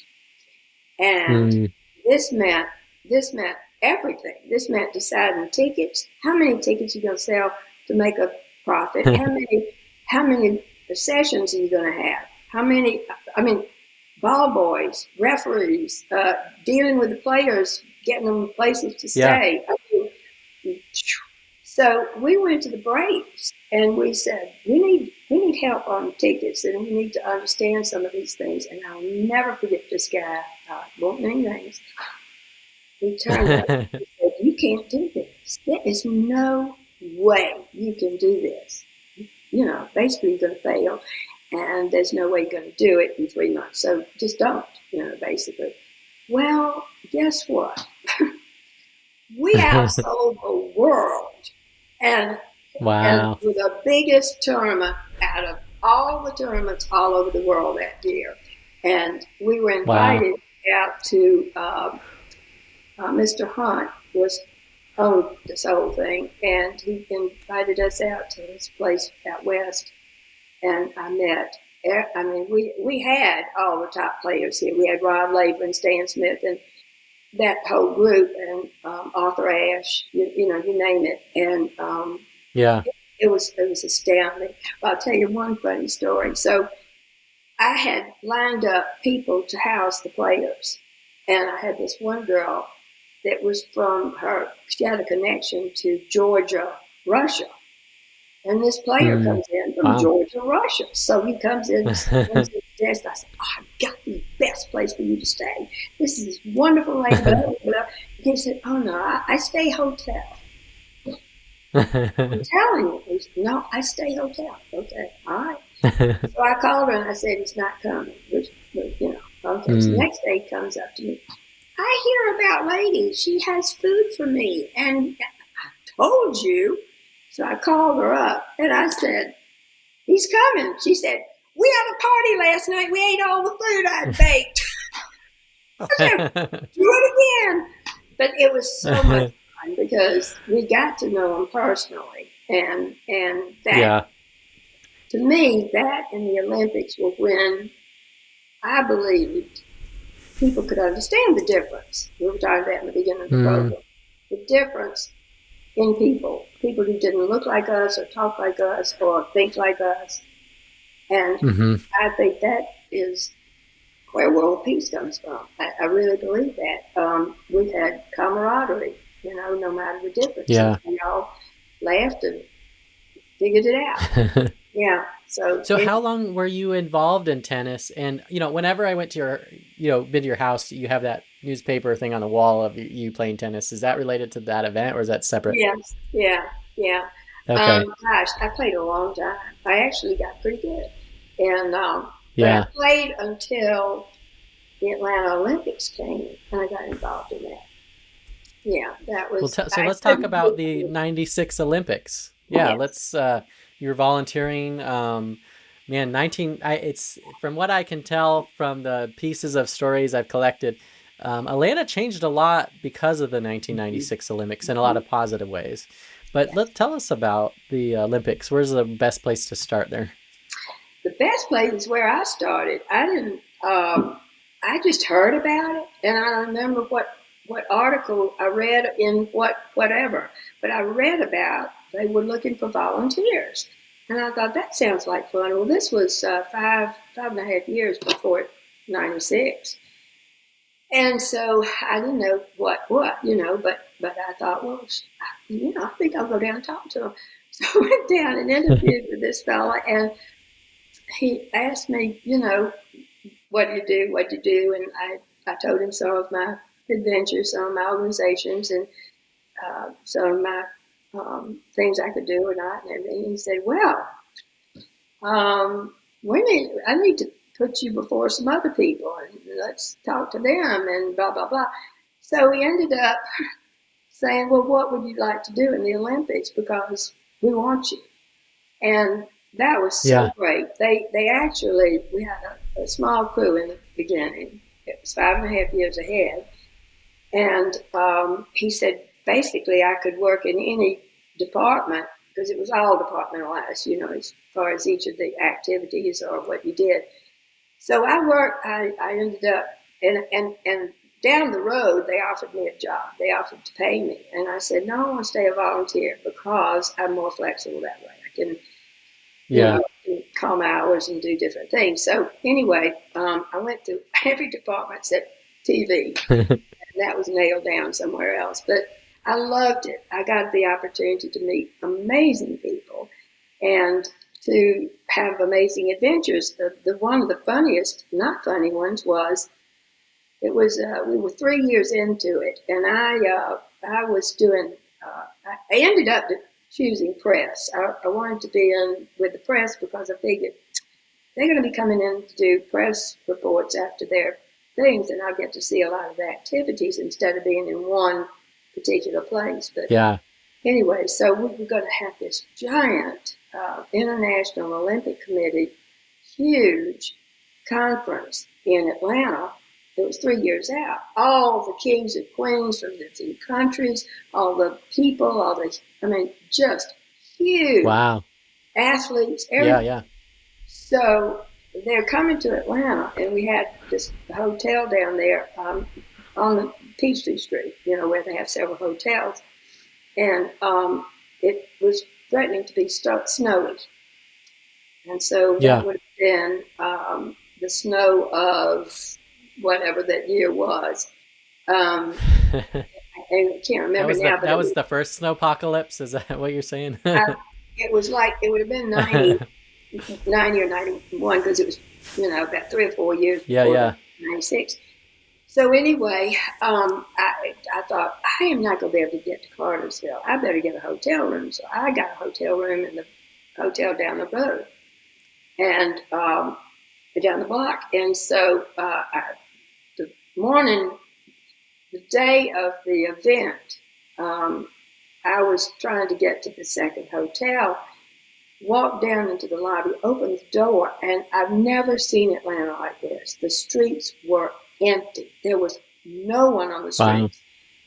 There was a canyon between the buildings on this side of the road and this on this, and the wind was going through it like a tunnel, So I had my umbrella. Well, I'm like Mary Poppins. All of a sudden, I am flying down Peachtree Street, like, my feet were off the ground and I'm squealing like a pig. And they were filming me from the TV station. WAGA was filming me. I didn't realize it till I landed. And he said, "What are you doing?" And I said, "Well, I'm trying to, help the Olympics out here. And, through snow, sleet, whatever, we are going to be working on this." So anyway, there were not but about 40 of us in the office at those times. That was about as many people as working on the thing at that time. So we was a small, tight group. And we had bagged lunches, and meet together, and we'd have a lot of fun, but also talk about what we were doing. Well, they got the tape from WGA. I was a star of the lunch, and it was hysterical. I mean, and then every year after that, they have a weather bad thing, they show that tape, and it's me squealing, anyway. But the seriousness of it was that all these people are coming in, and we got to get them at the airport. We've got to get them in. We couldn't get people. All my volunteers were out in, Sandy Springs and Buckhead and all the parts around. They couldn't get into the hotel to come help us. So we had this skeleton crew down there that were the only ones there, and we had to do everything. So we had to, the ones that could fly in and got there, we had to register them. We had all this, security and all these things going on, and we had to do it all on our own. And it was crazy, but it was such a good, it was a picture of how you can do things if you work together. Yeah. We were working together. Nobody was pulling apart or saying I can't do it or that's not my job, But one, you just made it. You figured it out and made it happen. Mm-hmm. One humorous thing happened to me was that we did have security, and there was a policeman that was kindly offered to take me back to the hotel that night because we had worked till midnight. And I said, "Oh, it's great. That's great. Thank you. It's snowy and slippery and everything." He got out there. He hadn't allowed the shoes on. He was sliding. I was holding him up. Anyway. So, it's always something funny in there. We got to find the funny stuff in the craziness of the world. So how do you end up auditioning for the closing ceremonies? Oh, gosh, that was also really funny. So a lot of my volunteer friends, we all got together when they were asking for acts to come on for the, be in the closing ceremonies, opening or closing. And so a lot of my buddies said, "You know what? We all take aerobics. Let's do a thing. Let's get a little aerobic thing, and we'll just get our little shorts and tennis shoes, and we're going to get our little thing together." So we did. And at lunch, we would practice, and the whole Olympic group would just cheering us on, here with the girls, we're going to do our little thing. We didn't know that the closing ceremonies was going to have acts from all over the world. professional acts coming in with costumes. And what were we thinking? In fact, one of the girls said, I thought we could just go out there maybe with a Southern umbrella and just walk around like Southern Bells or something. So we got down to where we had to perform, and that's when we were like, oh dear God, we're going against professionals. We look like idiots.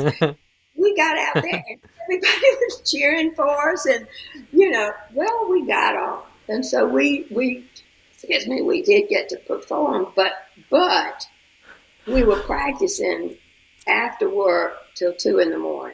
And we ended up, out of 12 of us, I think 2 ended up actually being in the team that did it, and I was one of them. I was so happy I did it. It was phenomenal. When we were in the underground of the stadium the night we performed, and Celine Dion and I don't know, everybody was under there with us. And I thought, when I go out that tunnel, I'm either going to throw up or I'm going to be seriously happy. And I was so happy. Oh my gosh. And my sweet daddy, mother wasn't able to because of health, but daddy rode the MARTA down. He was in his, trying to think, he was 70 or something, maybe older. Rode the MARTA down there and sat through the whole thing. And, it was astounding. It was absolutely astounding. And then at the end, all the athletes flooded the stadium floor, and we were able to just jump around, and I could hug all the people I'd worked with all those years. And it was, the Olympics and carrying the torch and all of those different things, it was like America. It was like our America. This is what we're about. This is who we are. And I'm sorry, I feel like that's a lot's gone now. But that time to do that, everybody was so positive. It was, we're going to do this together and we're going to make it be wonderful. And people all over Atlanta were housing people that were different and having a ball. And it was, that's what I think could happen, and did. And I hope it comes true. Well, tell us more about the torch burn, because you carried the Olympic torch through Cartersville. Tell us how that happened and how you made the news doing that. Wow. That was just amazing, because they really selected people who've done so many wonderful things all over the world to carry it. And Coca-Cola had a community hero, don't make me cry, community hero kind of thing. And people nominated people. And I got nominated. And I got chosen. And, sorry, I didn't know I was going to do this. And so I was, the torch team mapped out different, wherever you went. And so they mapped me out for Cartersville. And I had this great route. And the kids were little. The grandchildren were, I don't know, how old would they have been? Maybe 10. 96. Yeah. Yeah. And so they got made T-shirts that said, "Run, Mama, run." And they were up on the hill, and I could see them and everything when I went by. But Cartersville was just packed. I mean, it was just a billion people. And I ran down the street, and I ended up at the Frank Moore building, which is the court building. Not the old one, but I went by the old one and went to that one. And they had a speech thing then. They had a program. And Mother and Daddy was sitting right in front of me, and they were both crying, and everybody was crying because it was just so emotional. It was so emotional.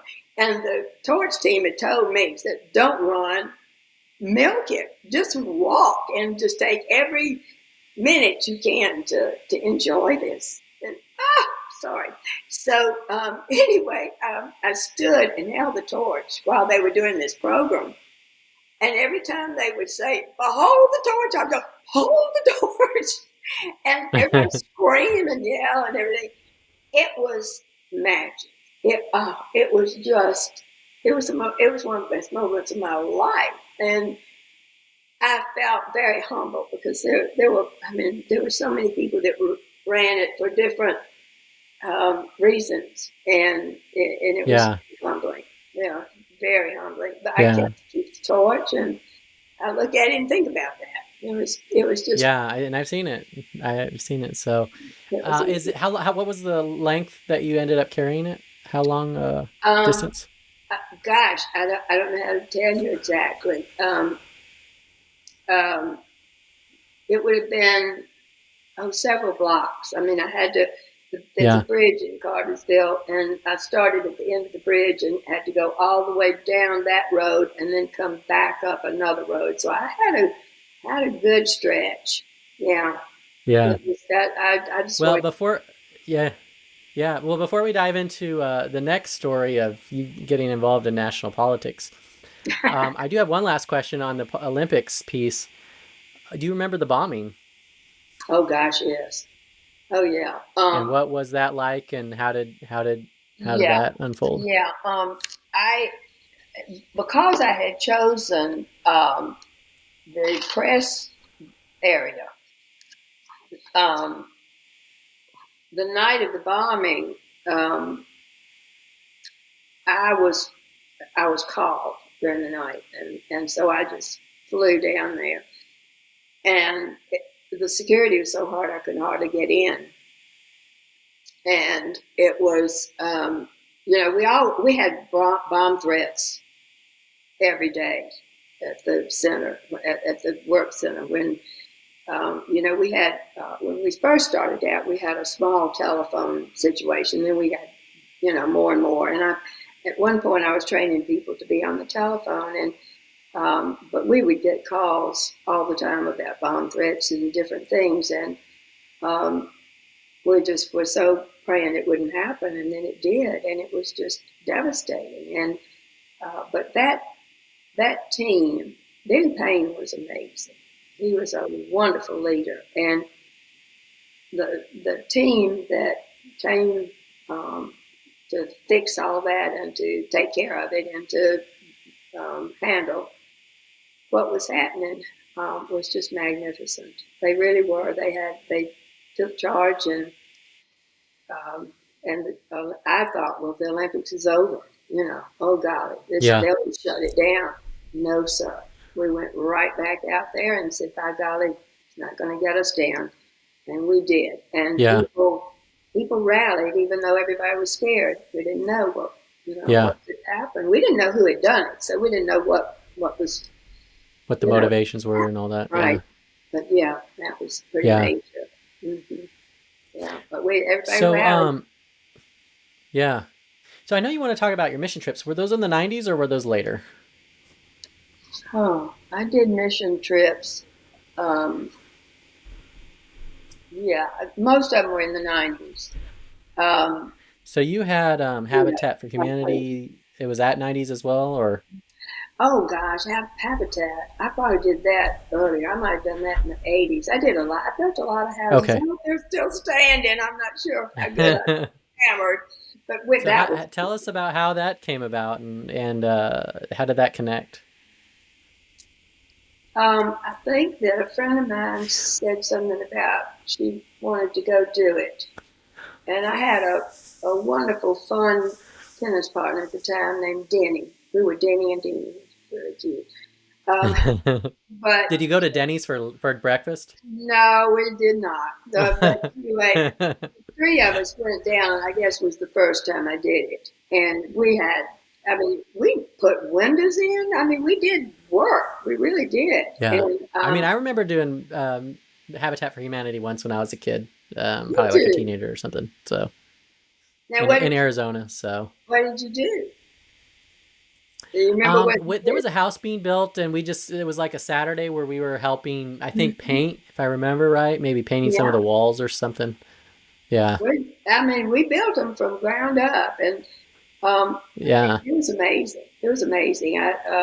I remember though one time getting up on a scaffold and I was hammering. I didn't like hammering. And I was just doing the best I could. And this tall, big guy next to me, he must have been a hammerer. I mean, he knew how to hammer, and he Yeah. held it back as long as he could. And he said, I think I have a suggestion. It might be easier if you did it. Okay. But I loved it. I thought, it's something about being in the atmosphere of people who are trying to do something good. And there's no Yeah. negativity, and people are trying to help everybody get it done and done well. And Yeah. like that guy telling me how to do it in a nice way. And Yeah. it just is a good feeling. So I love doing that. So I did that. And then I've never been on a mission trip before. And the first one I went on was from a singles Sunday school class that was going. And I thought, well, that'll be neat. We had little Bible studies. And this was my little class of Oh. people in Jamaica. Can you see it? There it is. Okay. See me in the Yeah. middle? Talk Okay. about different. But they were precious, and they were the happiest people I ever saw to be as poor as they were. And they Yeah. loved us, and we loved them, and we built a church. We built a church for them. It had been blown down in a hurricane, and we built a church, and it was amazing. We were hauling cement, Yeah. rebar, and then we Okay. did Bible study with them. So I love that. And then I went on several others, but the other memorable one was the Flying Doctors, and I got called and to What do join. you remember? What state you went? What reservation you went to? In what state? I was trying to think about that the other day when I was making notes on this, and it was Arizona. And Okay. Do you remember which reservation it was? gosh, Was it the Navajo Nation or the Hopi Nation or? and that's Because bad. the reason I ask is because from being from Arizona, you probably were at one of the reservations near where I lived. Oh gosh, I Yeah. didn't think of that. I'll look it up for you. I'm Yeah. sorry people won't know Yeah. it. Yeah. Yeah. I'll look But it up. anyways, flying doctors. Tell us about these flying doctors. So I got called and I said, well, I'm not a nurse. I'm not I'm not, I don't know nurse stuff. But I thought, well, okay, I can line up people and pat them on the back and, get them ready to go see the doctor and everything. And the day before, the guy called me, the head guy called me and he said, well, you're going to work with this dentist. And I thought, and again, I thought, okay, well, I'm not the. So we were going to Mexico, and we went up in the Sierra Madres with the banditos and people who'd never seen a doctor or dentist ever in their lives and didn't speak English.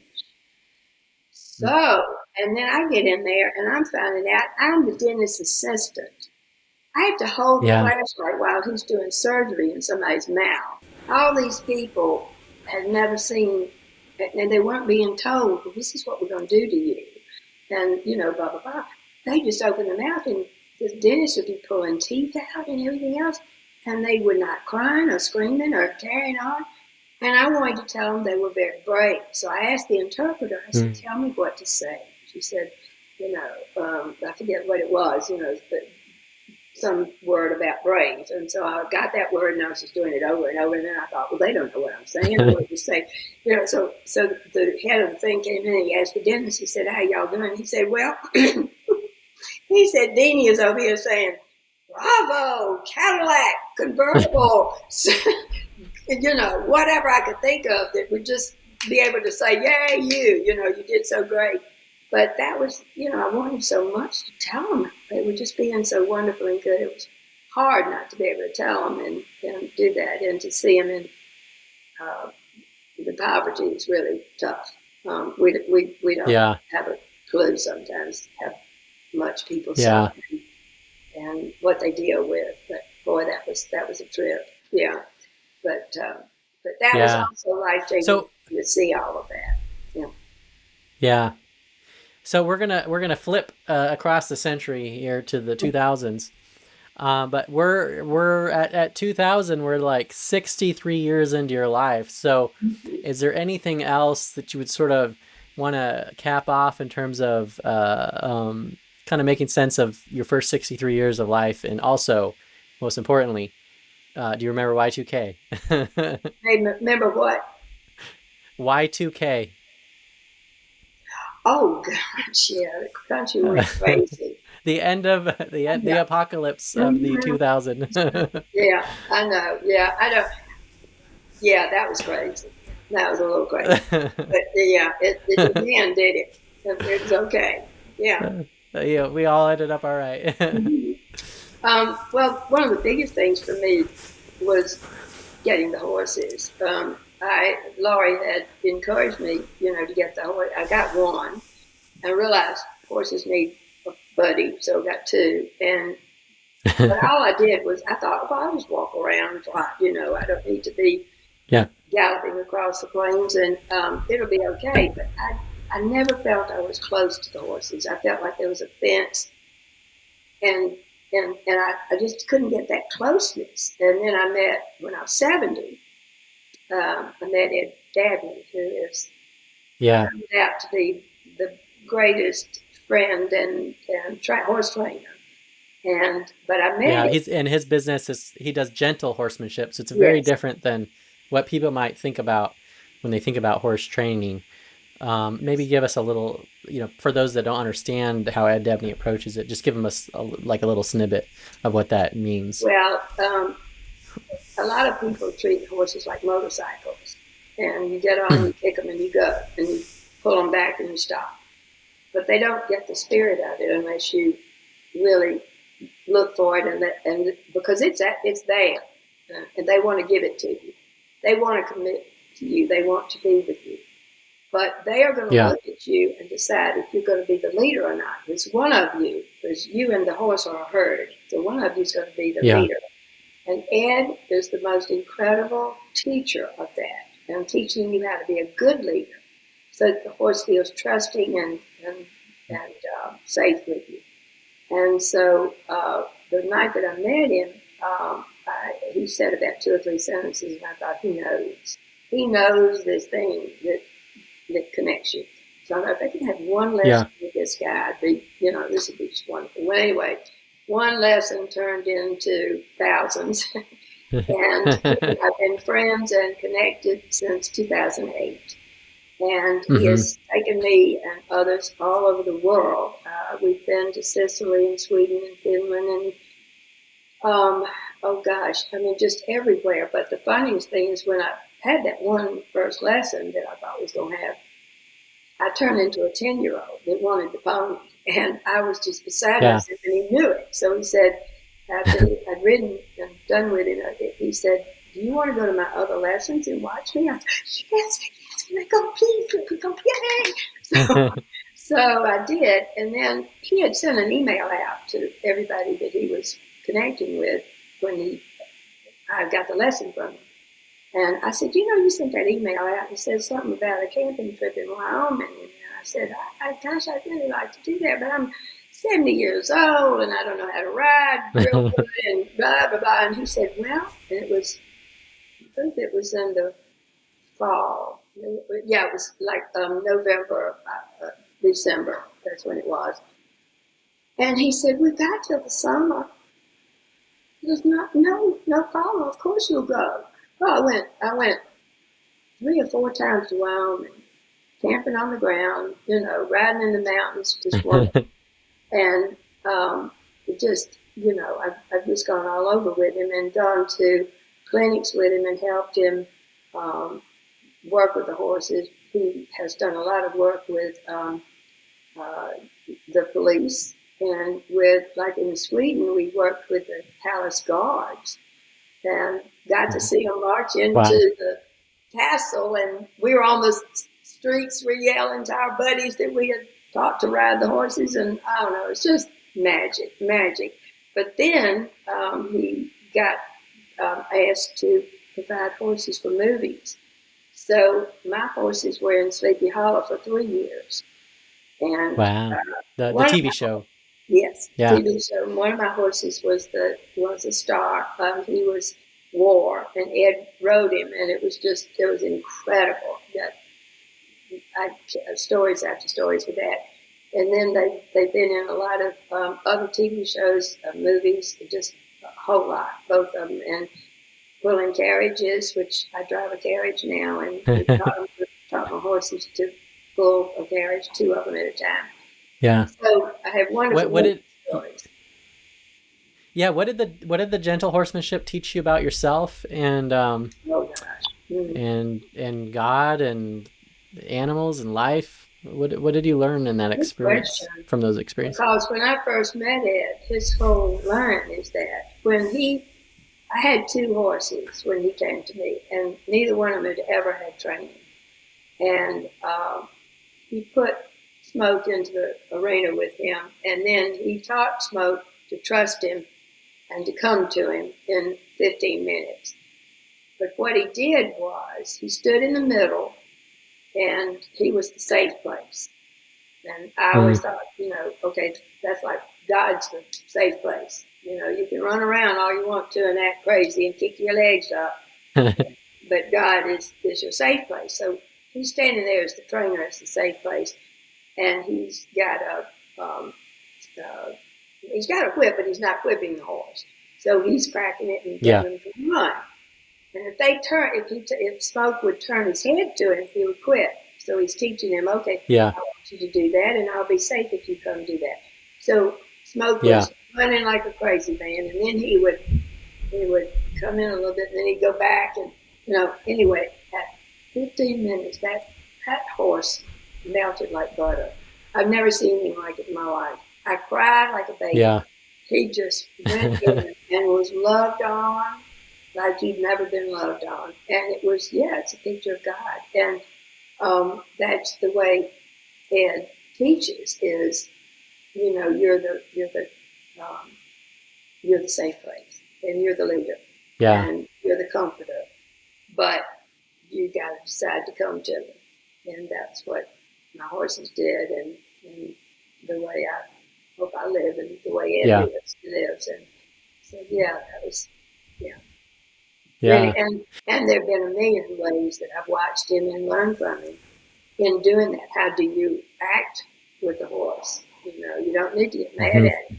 You need to teach him, and then have him trust you to do what you've asked him to do. And cool. Well, let's talk about national politics. So, George Bush is the president. You could tell us about your 9/11 story. Where were you when that happened, and then how you ended up getting involved in the 2004 election. That was the first time I voted for president, and I did vote for George Bush. So tell us, give us the backstory there. Well, actually, I think 9/11 affected all of us. As a matter of fact, Lori was at my house that day, and I think my daughter Dana called and said, you better turn the TV on. And of course, the world was just devastated. And I watched George Bush handle that, and I thought, wow, he is so strong in this. He's just so strong. And then the years after, I felt terrible that he was put down, and I'd never been in politics. I didn't pay too much attention to it. I mean, it was like, okay, we have a president, and okay. But I really watched him, and I just thought, boy, he's gone through stuff personally, and is strong before it, and he's a great leader. So in 2004, I called somebody that I knew was politically connected, and I said, look, this is what I've done. These are the things I can do, or want to do, or can. But I'll lick envelopes. I'll stuff envelopes. I'll do whatever I can do. But I'd like to help this guy get voted on again, to be president again. Yeah. Well, I got sent.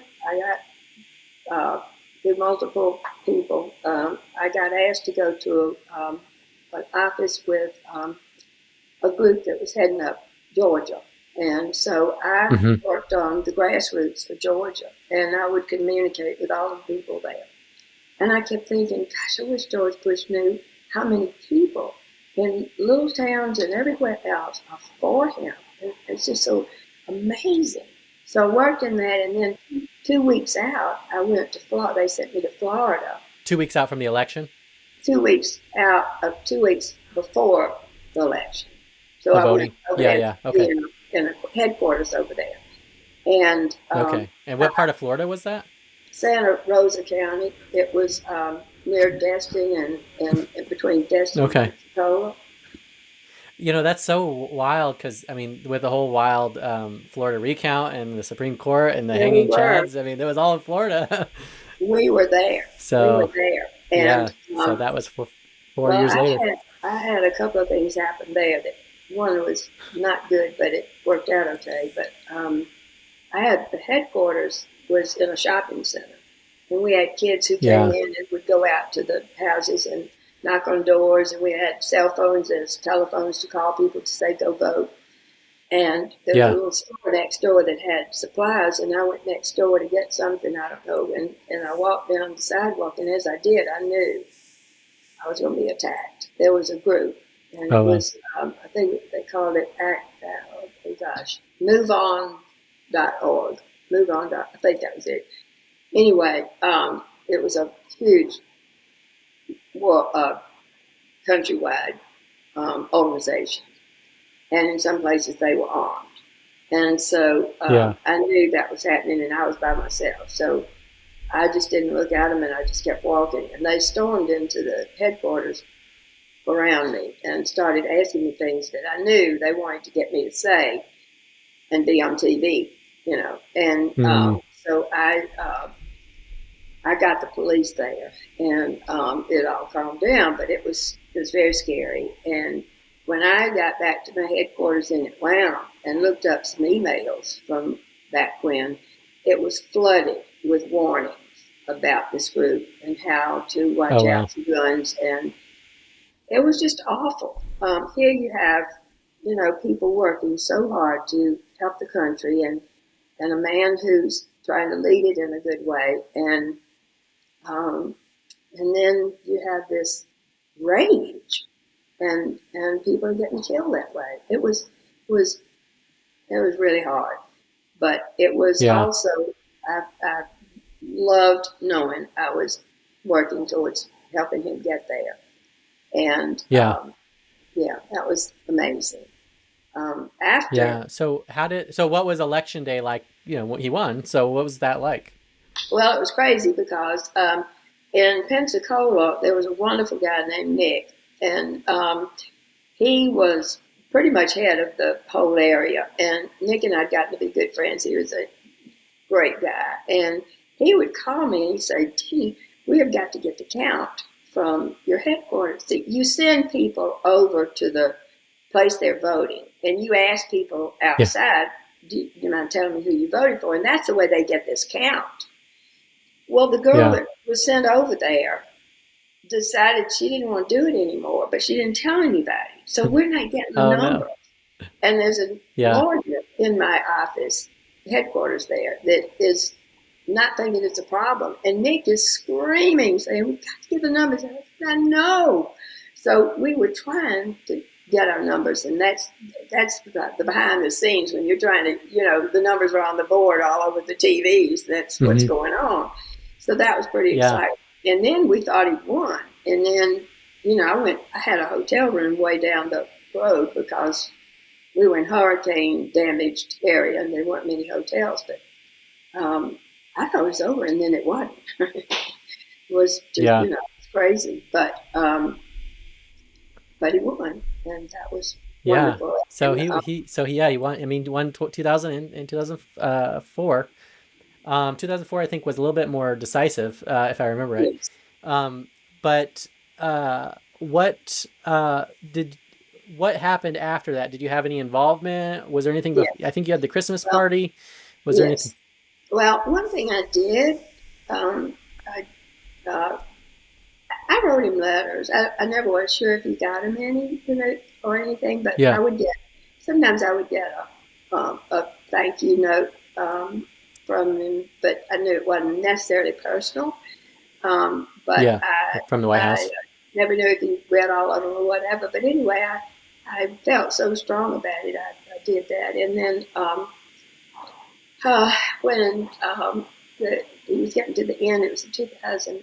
No, let me back up. No, let me back up. I went to the inauguration oh my Lord, oh my gosh, I Okay, felt like so that would have been oh my gosh, it was magic. I was invited to all these balls. I went there by myself. I just went around everywhere and I just was like, oh, this is amazing. And I was, 5 or 10 feet from him where he would be up on a big stage and I was down in the crowd and everything. But I thought, whoa, this is so crazy. Well, so I was in Washington, D.C., and it was snowing, and I had to go check in to get to. I got a tour of the West Wing because Nick got me in, and Nick had said, go to this guard station. Your name is there. You can get in, and da-da-da. So I go to this guard station. It's freezing cold, snow, and I'm all by myself. And I go, I'm in busy Washington, but this guard station is not near anything. So I go up yeah. there, and the guy said, I'm checked off. I'm okay, but I can't come in the guardhouse with them. And so I'm standing out there in my little coat, and this guard comes out and he says, "All right, I want you to just stand here a minute." And he said, "Don't move, just stand there." And this car comes down, and it's George Bush. And so, he didn't stop or anything, but it was like, oh, how sweet of this guard to, help me come out in the cold with me. And he knew they were coming down because they'd been, told. And that was just, I was just like, this is just, what am I doing here? This little speck on Earth that's here at this occasion. So anyway, I did that, and then I was able to go in and have a tour of the whole West Wing, and that was just wonderful. And I'm in there with Nick and everything. Well, so I did all the inauguration. Well, in 2008, I got an invitation that I thought, well, this can't be. This is fake or something. But I got an invitation to the Christmas party at the White House, and I'm supposed to come. What year? 2008. It was when he was going out. It was his last Christmas party. So it was last year. So I thought, oh, this is amazing. So I answered the invitation. You have to, get your background checked and everything else. And I went, and I told you earlier that Mike could take me to the Pentagon. Well, I asked Mike to escort me because they said I could bring somebody, and I thought, well, he's been so nice to me, I'll do this for him, and we just, reciprocated. So anyway, but the thing that I went to, the Christmas party, I thought, well, this will be neat. I can see the White House, and maybe I'll get to see him somehow or other. Well, I didn't know what else was going to happen. So in the middle of the party, they come and get all these Marines and these, dressed blues come down, and they say, we want you to come downstairs to this room.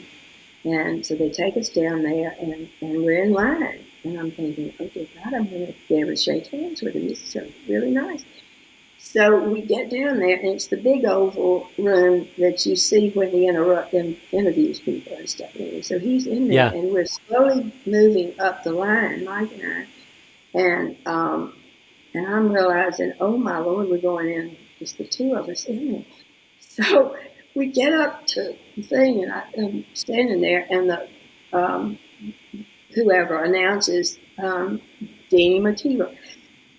And President Bush comes running over and throws his arms around me and says, Deenie! And I'm like, holy cow. I was like, oh my gosh. And so he keeps his arm around me, and we're supposed to have a picture made, and so we get over there, and he's talking to me, and I'm just, just like this. And the photographer says, we got to move on now. We got to get going. He said, we're just staying right here. You just hold on. We're talking, and we're going to, just give me a minute here. And that's the way it was. I was overcome. I was so overcome, but I had enough sense of myself that when we finished the photograph and Laura came over and we were talking for a moment, I did want to tell him that I felt that there were times that I felt he was, I can't remember exactly my words, but that he would have done so much to be a good leader and to change America, and to that he had changed me, that I felt there were days when I was going through tough stuff, and I would look at him and see what he was going through, and I thought, if he can go through that, I can go through what I'm going through. And it was so personal. And then I walked out of the room and burst into tears, and the Marines were all over me saying, "Are you okay?" So I just was so emotional. It was just amazing to have that connection. Yeah. With him. It was astounding. Is there any other stories from your volunteering on the campaign or after that you haven't shared that you'd want to that we haven't already covered? I think that covered that. And I think we've pretty much covered everything. I think that we didn't get to McKeever's first ride, but just briefly that I started a nonprofit for wounded warriors and amputees that ran 10 years, and we had therapy. And you'd started that. That was 2006, 2008. You were doing. Tell us about the Good Morning America thing. The catalyst there. Okay. I had, well, of course, my dad was in the amputee field, and he was in the Army, and then I had some good friends who had been military and were retired, so I was connected in those ways, and then the horses, and I knew horses were, now I met Ed, so I knew horses were therapy, and I saw Good Morning America, and they had like a 1 minute clip showing the horses at the fort that is in Washington, D.C., and the horses are the ones who carry the caissons for the funerals in the cemetery there. And they were saying it was a pilot program, and they were using the amputees from Walter Reed to be on these horses. And they said, "We hope it'll go." Well, I said, I'm standing there sobbing, saying, "It's got to go. This is everything together that is so good." And all of the pieces came together. Yeah. Mm-hmm. So I started trying to get in touch with whoever was in charge of that, and I found her. She was a commander, retired naval commander. And Mary Jo and I got to be good friends and spent hours on the phone with Laurie and myself, and you were involved, and we all connected with people who were doing things with horses.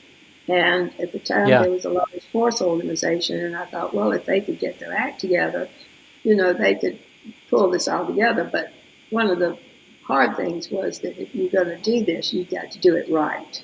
You can't take these wounded warriors and do it wrong. So I ended up doing my own thing with the ones in the Atlanta area. And I started out with the amputees that were not necessarily military. They were from business and all of that. And then later, and some were military, and then we enlarged it. But it turned out to be McKeever's first ride, named after Daddy. And we did it for 2 years. Now, obviously, McKeever is your last name and his last name, but why first ride? Because the company that the organization, the nonprofit we connected to, who had the liability insurance and all the things we needed, did first golf, first tennis, different first, and did small things. I wanted to get as many people as I could, and so we ended up with this huge group. And we ended up doing things like, one-on-one with a horse, and people don't have to ride a horse to feel the spirit of it. I asked a Marine one time what his feeling was when he was standing next to the horse for basically maybe 5 minutes, and he said, "I felt empathy. That horse knew I was hurting, and it's the best feeling I've had since I've come back from Iraq." It was amazing. So we had, but McKeever's grew because I wanted the families to be involved too. The people who came back had families that were hurting too. And so we had carriage rides and roping and, all sorts of things, food and music. And it turned out to be a wonderful, wonderful time. And I loved every minute of it. Yeah. Well, you did 15 events from 2009 to 2016, most of them in Atlanta, but you had a couple others that were... Yeah, we did several. Actually, Ed and I went to Europe, and we did some in Rome, Italy. And they had Yeah. us on TV and everything, and the people over there had never seen anything like it, and so we presented Yeah. it as something they could get going over there. Yeah, so that was great. Now tell us about the experience itself. Like, what was it like to go to McKeever's first ride as someone with maybe an artificial limb, maybe it's a leg or an arm, or kind of give us, what was the experience like for them, and what were the different things that happened there? Well, when we first started, we did one-on-one, and this was before McKeever's first ride. We just did the therapy with some of the folks who were in hospitals in Atlanta, and so we got to see how they felt around the horse. They may have ridden or not. That didn't matter. It was the spirit of the horse being there with them. It's just something that happens. And what happened was we heard their stories. They don't usually they do not talk about things when they come back because they don't want to feel that pain. They don't want to open those Mm. doors. And yet the horses, by listening and being in spirit with them, really brought that out. We heard about homelessness. We heard about drinking. We heard all the rough stuff that they were experiencing and feeling from trying to get rid of the pain that they had seen so many people blow up in front of them, some of them.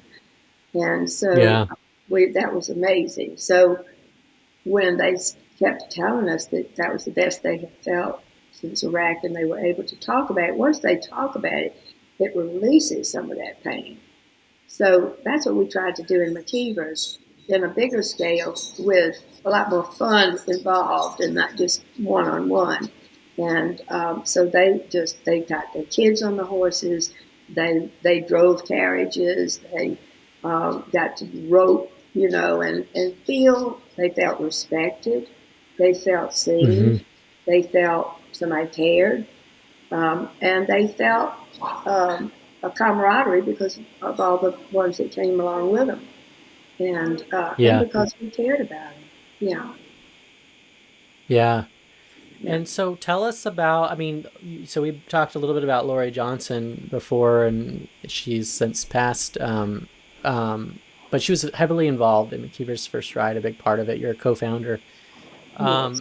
What were some of the things she did, especially with like the teens and getting them involved in Mhm. this? Do you want to talk about that? Yeah, I think that was so great. She never wanted to get credit for anything she did, and so although she was right in there from the beginning, but she helped us with the website, and you did too. You built that website for us, and Laurie added stories to it. You added pictures.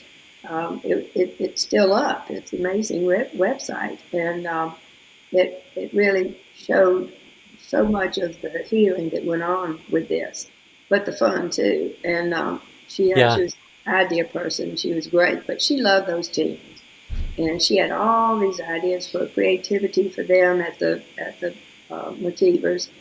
She did painted shirts for them, and just everything. And she had teenagers herself, so she had them very involved. And she's a horsewoman, so And she was just a huge package altogether, and was so much of the heart and soul of McKeever's. And yeah, yeah, and you too.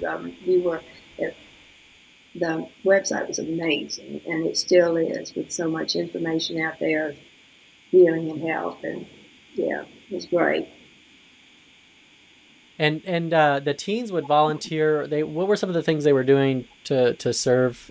They were checking people in. They were helping people with the different Yes, and they made activities, right? boxes. We sent boxes over, Oh and yeah, the boxes. I forgot about that. I remember one military person came over and said, "Oh, these little packs of little teeny swabs that you can clean your hands with. That's what we bathed with. That was our bath in the field. Yeah. But yeah, so that was something the kids thought. Whoa, that's really getting it. Seeing a side of it there. But she was Yeah. really instrumental in packaging, getting the materials to package all those boxes, and the kids. That made it real for them that they could do something physical and personal to send to people over there. Yeah. Yeah.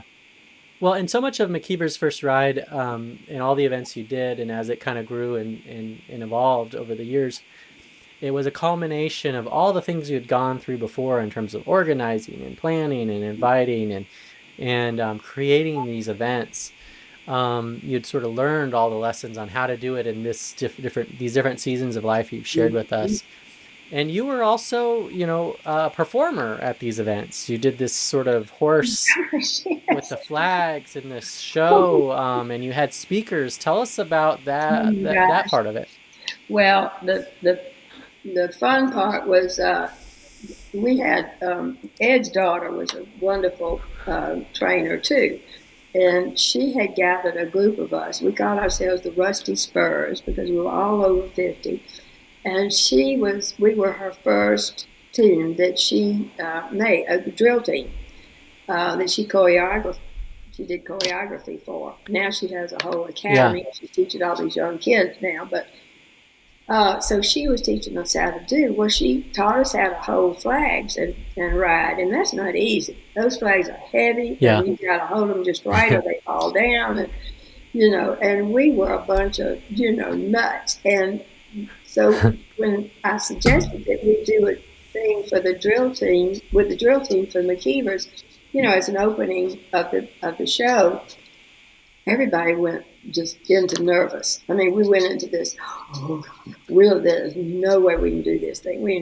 Well, we ended up doing it. It was marvelous. We were all wonderful, and it turned out great. And it was just carrying that flag. Oh my gosh, it was just amazing. So yeah, we did that, and I forgot what you asked me. Oh, so what about the speakers? You actually brought Oh, in speakers speakers. and Oh Lord, bands yes. and yeah. Yeah. We ended up.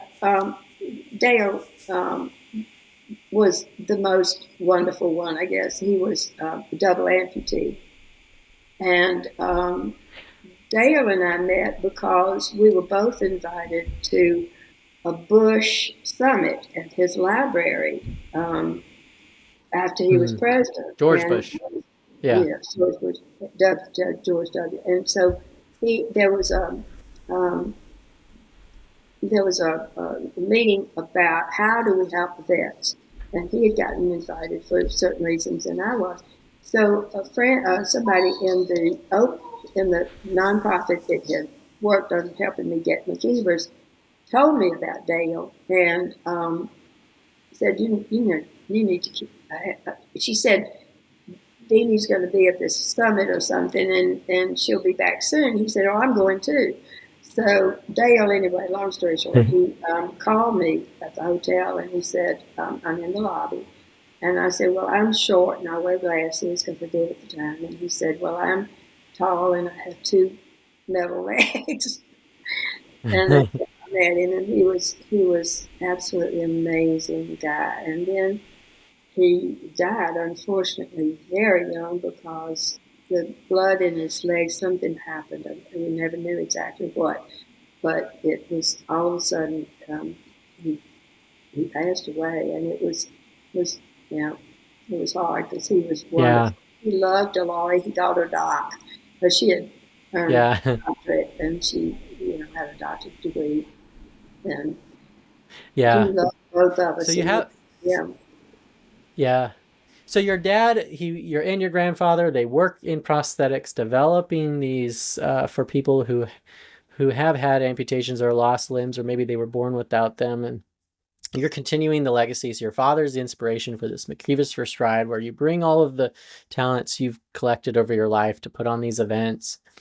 And it's got carriage rides and the shows and speakers and crafts, and you have miniature ponies running around with the mm-hmm. petting zoos. And my donkey. But yeah, yeah. The donkey was the How do petting zoo. you? Yeah, I mean, what when you think about that journey, what was it about, and what was it that it gave you through that experience? Oh, the most incredible satisfaction. I wish it could have gone on forever, but I, just seeing people come alive again. There are suicides every day for the veterans. They just can't handle the pain they went through. And unless they get help, they just can't heal themselves. And, well, I'm not going to say they can't. I'm sure there are many that have, been able to do that. But they just saw so much awfulness, and it's awful hard to come back from that.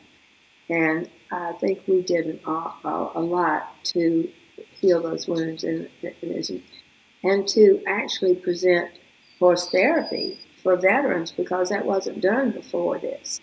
It wasn't done anywhere. They had never tried it. They did it for children, and they did it for people who had autism or something like that, but they never done anything with the wounded ones. And that was an amazing time, and it was very satisfying to know that maybe we made some difference. Yeah, it was a good plan God had. Mm-hmm. Yeah. So before we jump into the last part of this interview, where we talk about your personal faith, talk to us about dancing in New Orleans. Oh, I did. I have done a lot of things in my life, and it's really funny how some of my family hadn't seen me do some things, and some of my friends had not seen me do some things. And I've danced all my life. When I was born, I came dancing in the world. I love music and I love to dance, and over the years, and by the way, you're sitting in a dance room right now. Isn't it? Yes, it is. I ended up in my 90s. In Atlanta, they had a lot of dance clubs, and so you could join a swing club or country music club, country dance club, and or ballroom. You could do all that, and you could get lessons and then dance or whatever. I hated lessons because they're just so structured. I like to just dance to the music, but I love to dance. And so Dee and I had gone down to New Orleans, down to Louisiana to see Dana on her 40th birthday. And we went in the French Quarter, and they were playing all this music, and I'm hippity hopping around. And so we go into this little bar, restaurant kind of place. It's open on two sides, so people, see it standing there watching the musicians and stuff. So we go in, and we sit down, and this band is just fabulous. And this guy's standing there, a big, tall guy. He's got a washboard, he's playing the washboard, and I'm just, going like that. And so he comes over and he says, "Would you like to dance?" And I said, "Oh, would I?" Well, there's no dance floor. It's just a little spot in front of where he was standing. And he said, "What do you want to do?" And I said, "You do it and I'll follow." Well, yeah. It's the best dance I've ever had out of millions of dances ever in my life. And when you have a good leader, you just go. You don't have any idea where he's going, but his body tells you. And if you can listen to that, he could take you anywhere. That's what we did. Well, my daughters had never seen it before. Dee's calling Mark and saying, "Mother's doing this thing." And all the people are screaming and yelling, and they come into this, from the street. And I mean, he did everything but throw me up to the ceiling and down. I mean, it was so much fun. We just went. And afterwards, he said, "Well, you really took me through my paces." Because once a leader gets a good dancer, then they want to keep going, and and they love it too, because they can take this partner anywhere, And so I said, "Well, you're just astounding." I said, "Boy, tell me about you." And he said, "Well, my mama told me that if I took dance lessons, girls would like me." He was a champion dancer. He had won championships all over the country. And I am so mad at myself that I didn't find out how to get in touch with him another time or something to have that dance again. I mean, it was amazing, absolutely amazing. Yeah. And real special. But also at my grandson's wedding, he has a friend who dances like crazy. And Chad and I danced, and later Chad came over and told me that dance was a legend. And so I've had wonderful dancers and precious dancers in my life, and it's one of the joys of my life. I let loose on it, and it's just Yeah. fabulous. So that's me. Part Yeah, of well, it. is dancing and the leading part that you describe, is that a metaphor for your life between you and God? Oh, okay. Yes, it is. Yeah. I knew. I mean, I'd been taken to Sunday school real early, and I always, went to church, and so I was always connected to God and believe. I totally believe there's a God that created the world, and that's why we're created, and that Jesus came to show us who He is in flesh, and I got to places in my life that I couldn't control. As strong and a big leader and blah blah that I can do, I could not make my life okay, and I had to have something bigger than me, and I leaned big time on God and Jesus, and I wanted to, and I don't really separate them, but I know they're together. But you know what I'm saying. But um, Yeah. I I really went to a lot of Bible studies. I tried to really learn about what they wanted me to do, how to do it with the Holy Spirit, listening to that and to be guided that way because I wanted to do good in parts of my life. And I wanted to be sure that, I did things better and I wanted to treat people right. And I wanted to And right my how was wrong. that? Were your parents also Christians or not? Yes. Oh, yes, And how they did that? were. Okay. But I think Daddy and I had a lot of Daddy and I had a lot of conversations about it. I think they were typical churchgoers, but I'm not sure how close they were, to Jesus. Yeah. And Daddy, um, he did everything at the church. He was Yeah. every person at the church working and doing, and but And was it Protestant? What were you different we were denominations? Episcopalian. What were? We were Episcopalian. Yeah. Hmm. Yeah. Okay. And mother did a lot of work at the church too. She volunteered and everything. So you sort of like doing what you're supposed to do. But I think for me there Yeah. was a difference in a personal relationship where you felt like Jesus was your best friend and you could talk to him and Hmm. and really really get help. I know there are times when I've been stopped or pushed into Yeah. right and wrong places, just because things would happen in my life that I didn't orchestrate or plan to have. These people I met that I was supposed to meet, um, events that came together that were life changing, and I knew they were beyond me being able to put it together. And so that's Hmm. where my faith came from, and now it's even stronger. Yeah. So you've gone through this lifelong journey, um, and now I guess at some point when you're older, you start looking for a church to Mm-hmm. go to. So tell us about why you were looking for a church. How old were you and why you were looking, and what you found? Well, this is kind of really interesting. So I was 2004, I believe.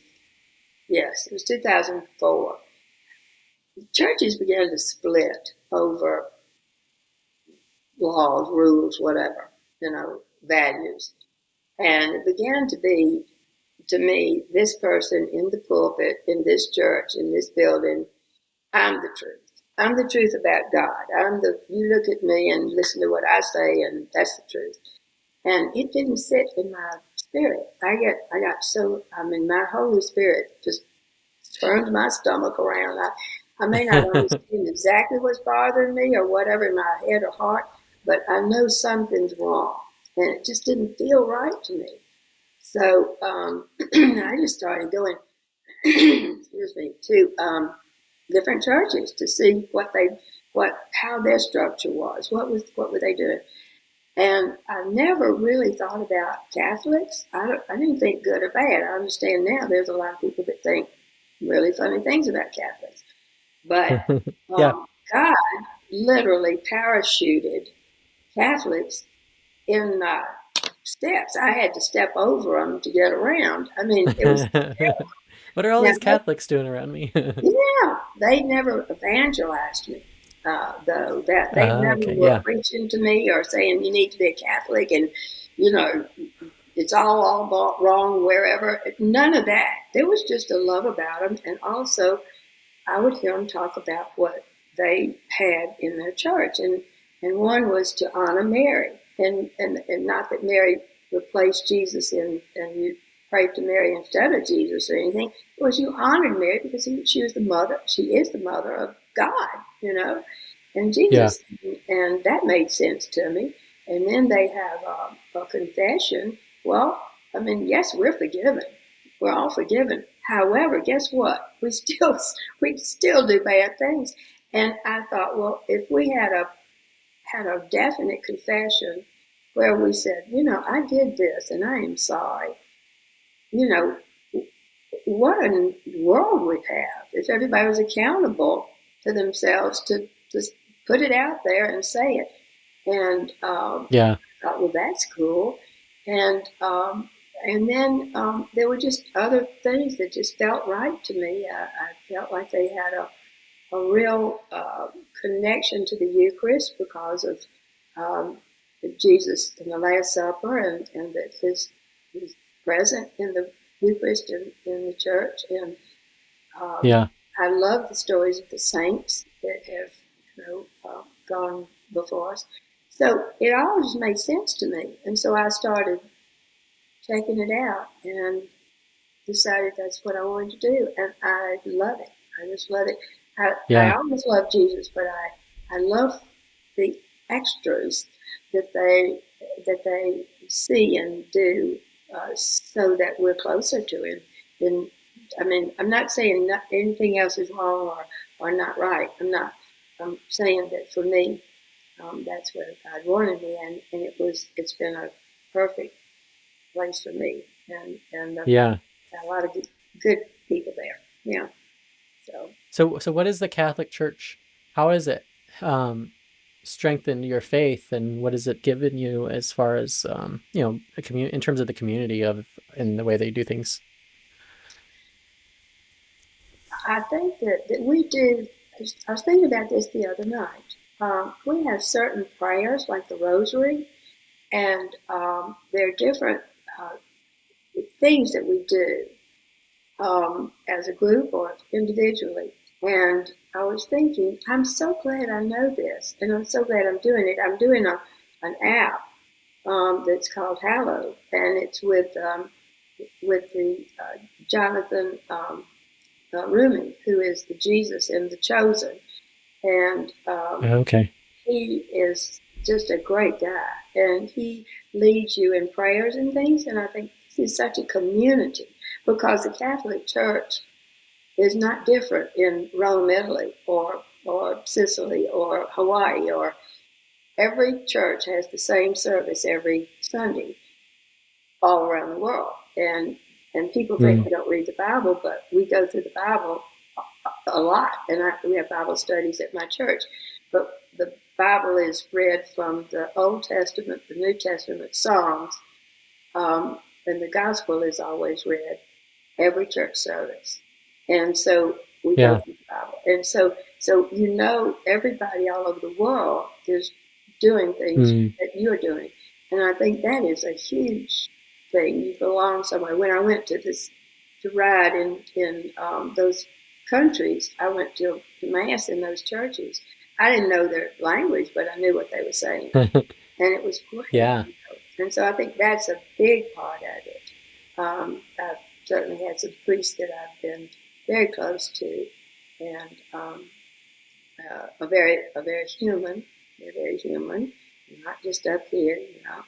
The Pope doesn't tell us everything to do. The Pope is a man, but there are certain, you need a head. When you have a giant organization, you need a head. And so, he's elected to be the head, and hopefully he's been the man God wanted. But he's there are certain things that he's, like I say, he's human, and there are things that can maybe not be right or whatever, because he is human, but there are certain things that he will carry out or do that come straight from Peter, who was the first pope. Yeah, and you've been volunteering there as well? Hmm. Yeah, Yeah. I love working within the church. It's funny. When I first joined, I had a lot on my plate personally, and I thought, Yeah. okay, and I was going to church in Atlanta. Funny enough, because I had moved to Cartersville, but I was familiar with the church in Atlanta, and I didn't really know that. I hadn't met the people up here and I didn't really know about the church up here. It's 5 minutes from my house, and so but after a while, I thought, I'm not going to drive to Atlanta church. I'm going to start up here. But I've got too much. I can't volunteer. I got to sit on the back row, and I'll be real quiet, and I don't, need to meet a million people, and it's okay. I'm doing enough work in the world and whatever. Well, I'm sitting there, and I have a wonderful Kenyan family that's at our church, and Sam is up there, serving communion. His wife is reading the Bible, lecturing is what we call it, reading the Bible. His children are being Alta servers. And I'm thinking, if Sam and his family weren't here doing this, I wouldn't have a church service today. This is crazy. I've got to help. So I thought, Yeah. well, I'll volunteer. So I figured out who was the captain of the mass and the head of it. And I went to him after church, and I said, I introduced myself, and I said, I really would like to volunteer, but I do not want to be a Eucharistic minister because I don't want to be standing in front of everybody. Because I didn't want that show-off thing to happen in church, Yeah. serving Jesus' body and blood. And so I said, I don't want. I said, I go out of town a lot, and so I probably can't, serve. And he said, well, you can call me on Saturday night and let me know you can't come. I said, well, I don't know what to do. I don't know how to do it. I'm not trained, so I'll train you next week. So I was like, You got okay. rid of all your excuses, is that what you're saying? So the first time I served communion, I thought, Dean, don't start bawling. I thought I ain't gonna break out and burst into tears. It was so humbling. I thought this is so humbling to be serving, the body and blood of Christ. And now it's such an honor. It's such a humbling honor to be able to do that. Yeah. I'm thrilled to be able to do that. So I do that, and I am mass captain now with others at my mass, and we make sure everything's going right. Make sure that Yeah. all people are there to do things. And then I was on the committee, stewardship committee, which did a lot of planning, like long-term planning for the church. Yeah. And then I'm in a Bible study of women that do a lot of personal things. We help out a lot around the Yeah. church. So, yeah. So if someone's watching this or listening and they've been hurt by the church, what would you tell them? Yeah, I think that can happen. The church is human. The priests are human. The people are human. They make mistakes. I think there's a lot going on in the gay crowd, gay community of hurt that is misunderstood. I think that's the biggest thing. It's misunderstood because people don't hear the whole message. The message is we want everybody to be in the church. We want love in the church. But then we do follow God's commandments and God's, the thing that I think about God is he's like the daddy you're holding the hand at the road.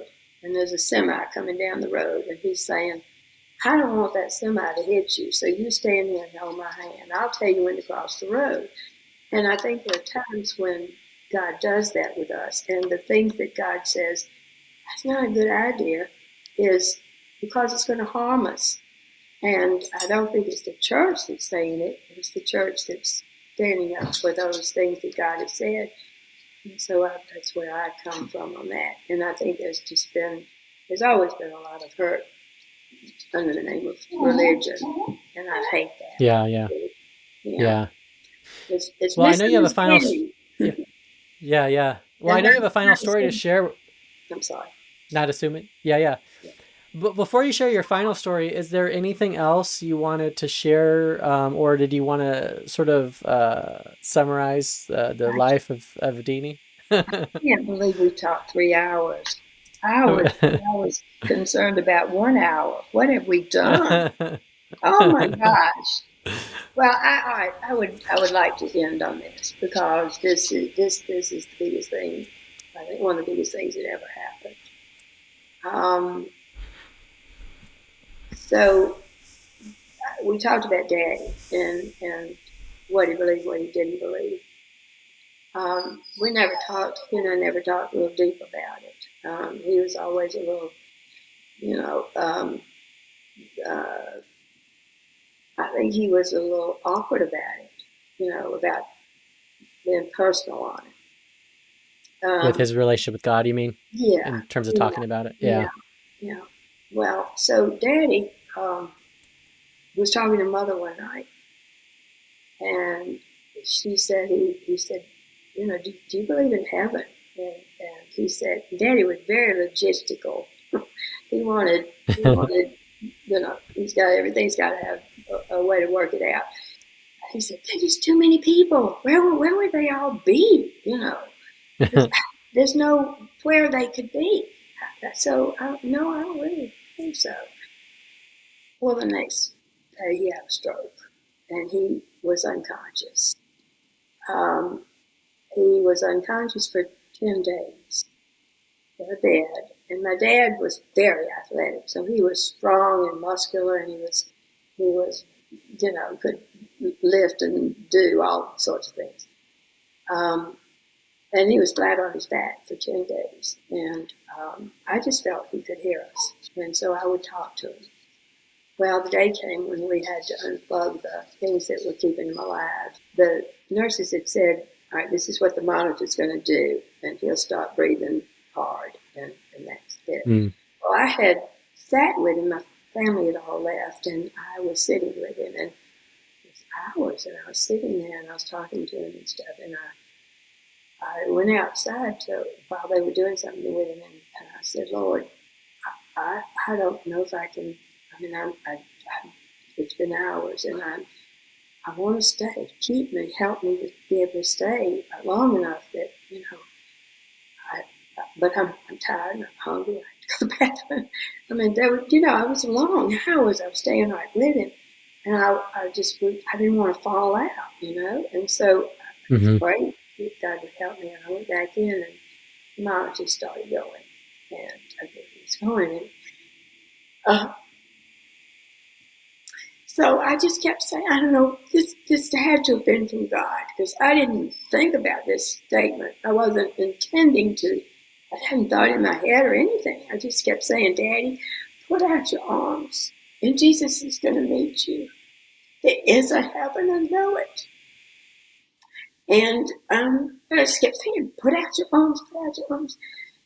And after, I don't know how long it was, my daddy rose from the bed straight up, opened his eyes, and put his hands out, and fell back down. And his eyes were yearning. It was a look I've never seen in my daddy's face. And I knew I had stood with one foot in heaven and one foot on earth. There was no question in my mind. I mean, you can't see that and not believe. I mean, I know Jesus was meeting me. And I know that's where he is. So I hope everybody out there joins the club and goes to heaven too. It's very important. I think we do have an afterlife. And I have such a peace that my daddy was there and that my mother is too and that I'll see him. And that's very important. You know. And it's good.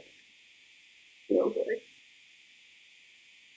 Well, thank you so much for sharing your life with us today, Deenie. I love you. Thank you, and I look forward to sharing this with others. I love you too, and I'm so honored that you asked and were interested in all of my life.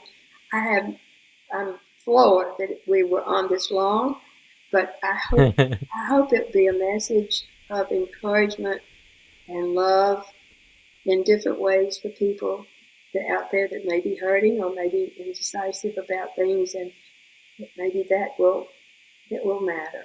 That's what I hope that showing. Um, this is inspirational people. I would like to inspire them for good things. That was something that I felt God wanted me to do. And it's been Yeah. a pleasure to be here. And sometimes in my life, I've said, "Oh my goodness, what am I doing here?" And it's like, well, God said you had to do it, or God's given it to you as a gift. He has given me many Yeah. things as a gift, and I'm very grateful for my life and where I've been able to be and the people in my life. And you are one of them, right up on the top. Yeah. Yeah. So I love you too. Thank you for this. What a gift. Thank you.